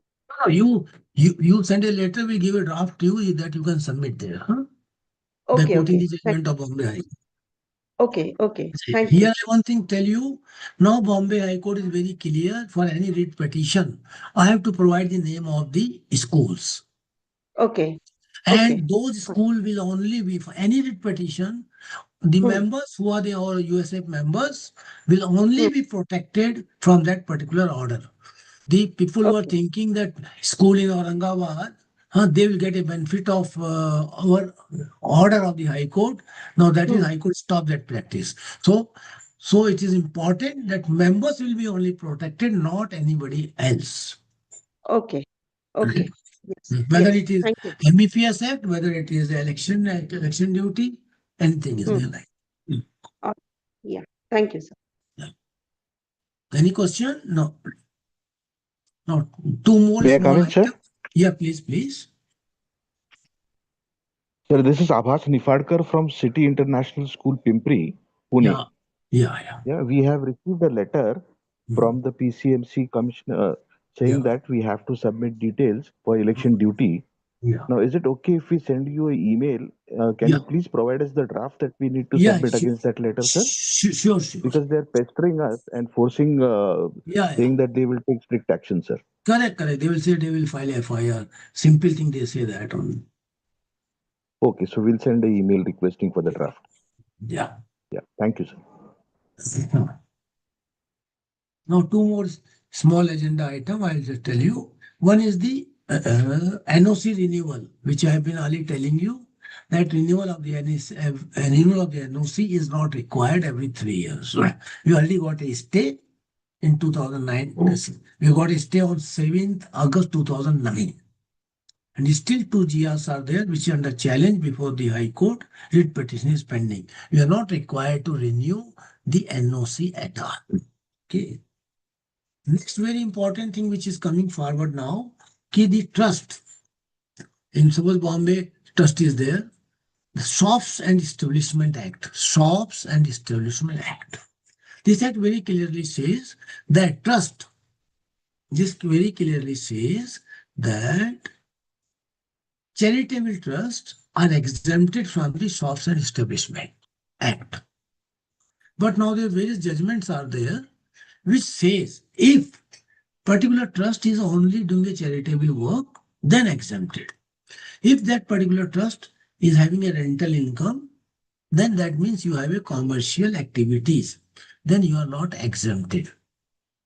So please take the opinion from your advocates, from your legal consultants, for whether the trust which are operating, right, I am not taken the registration under Shop Establishment Act, what should be done?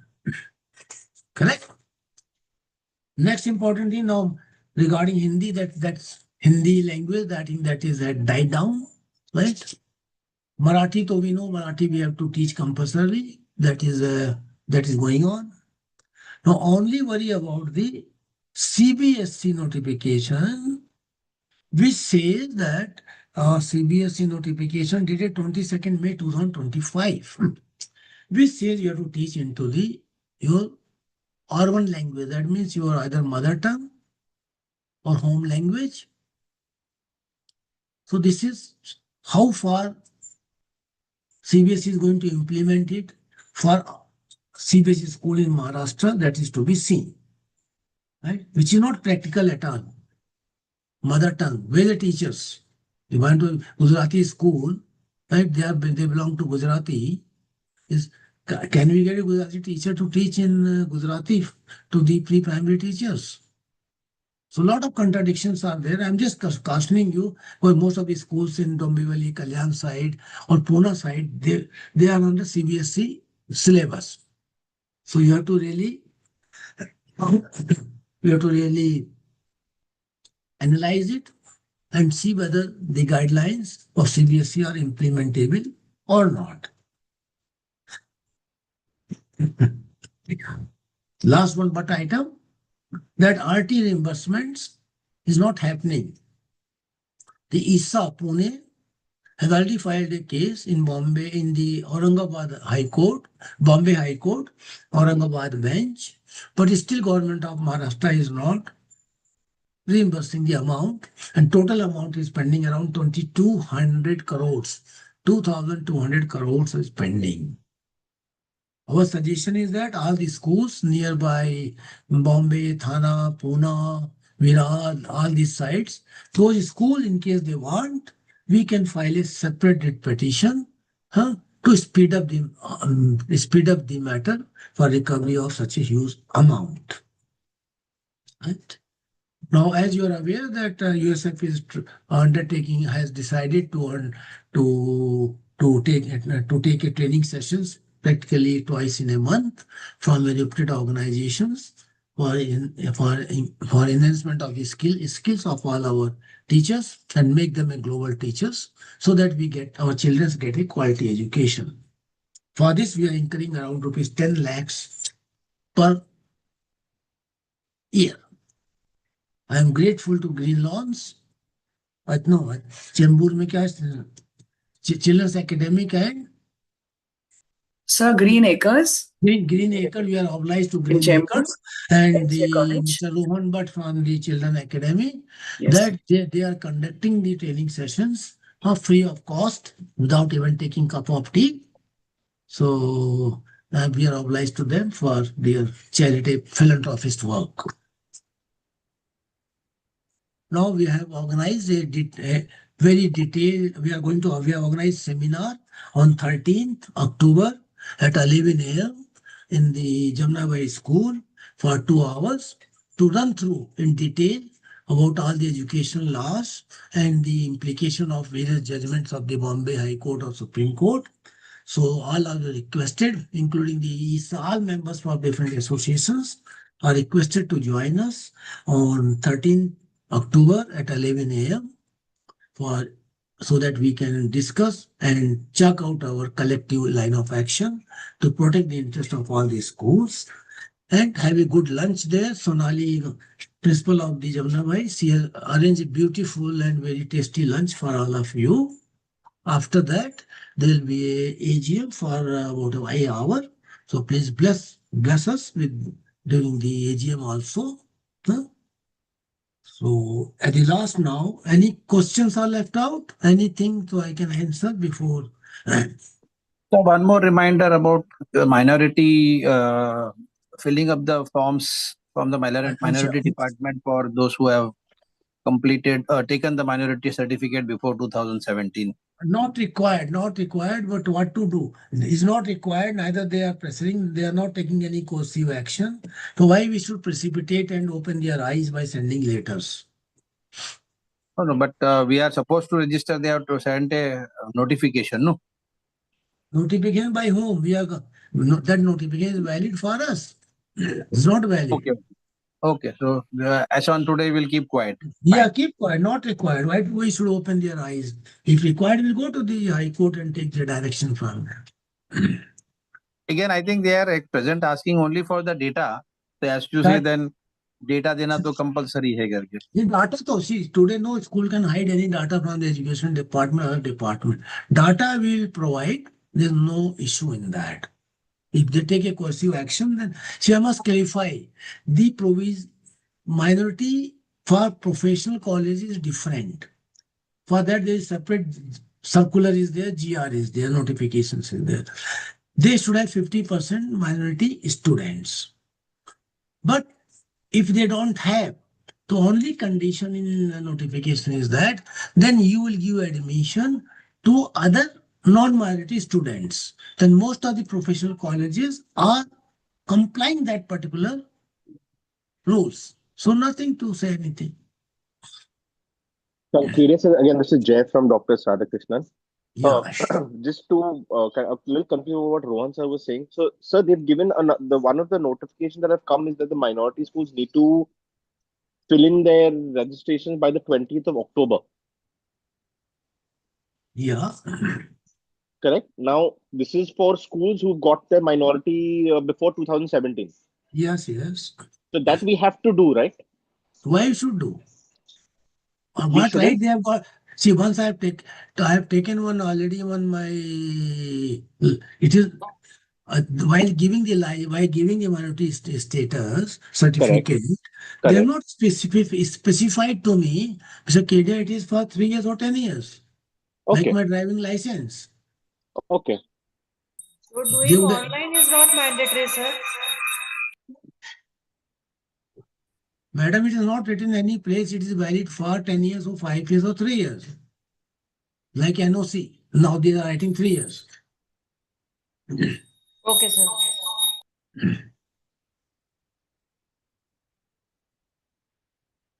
Understood, sir. Thank you. There's a lot of confusion on this point, so thank you for clarifying it. Yeah. Any other questions?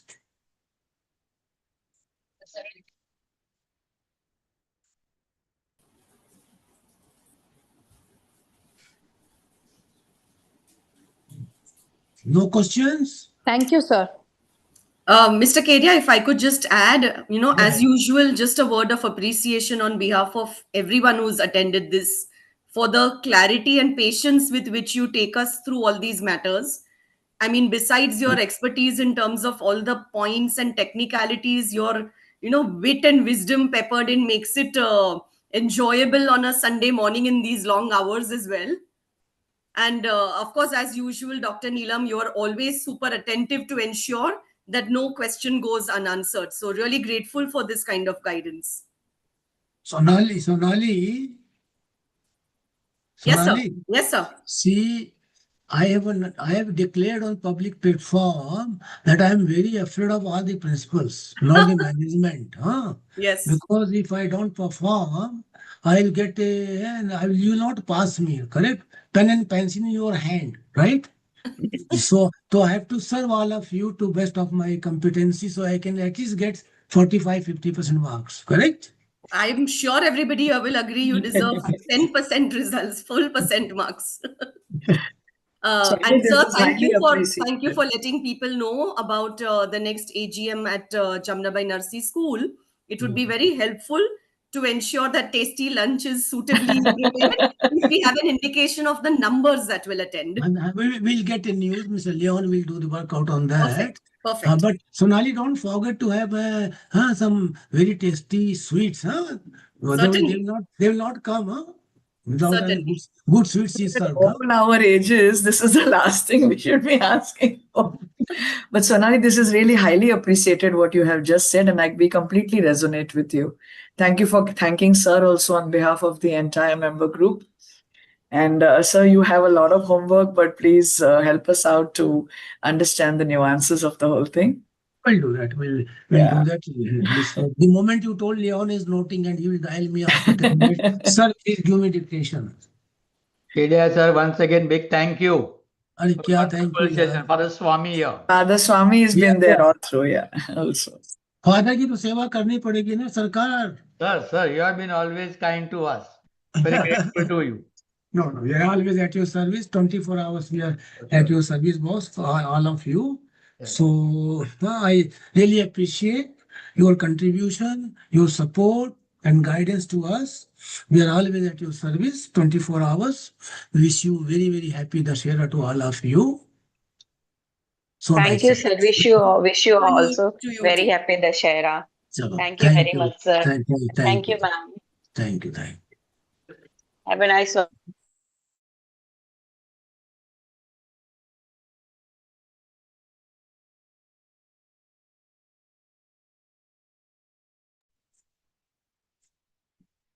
Shruti is also there. Shruti? Must have just 1 minute. I'll just check if she's still there or she's left. She's just left, sir. No problem. She's just left. Anybody was there? Yes, sir. All the heads were there. So they were there all? Yes, sir. Till end. Chalo. We can close the meeting now? Yes, sir. With your permission, definitely. Thank you very much, Neelam, for your great support. Thank you. He is always there, but still you have really privilege. Not at all, sir. Please, I'm very humbled with this. Very humbled. Thank you. And I'm ending the meeting, huh? Thank you, sir. Thank you to Leon, technical host, everybody.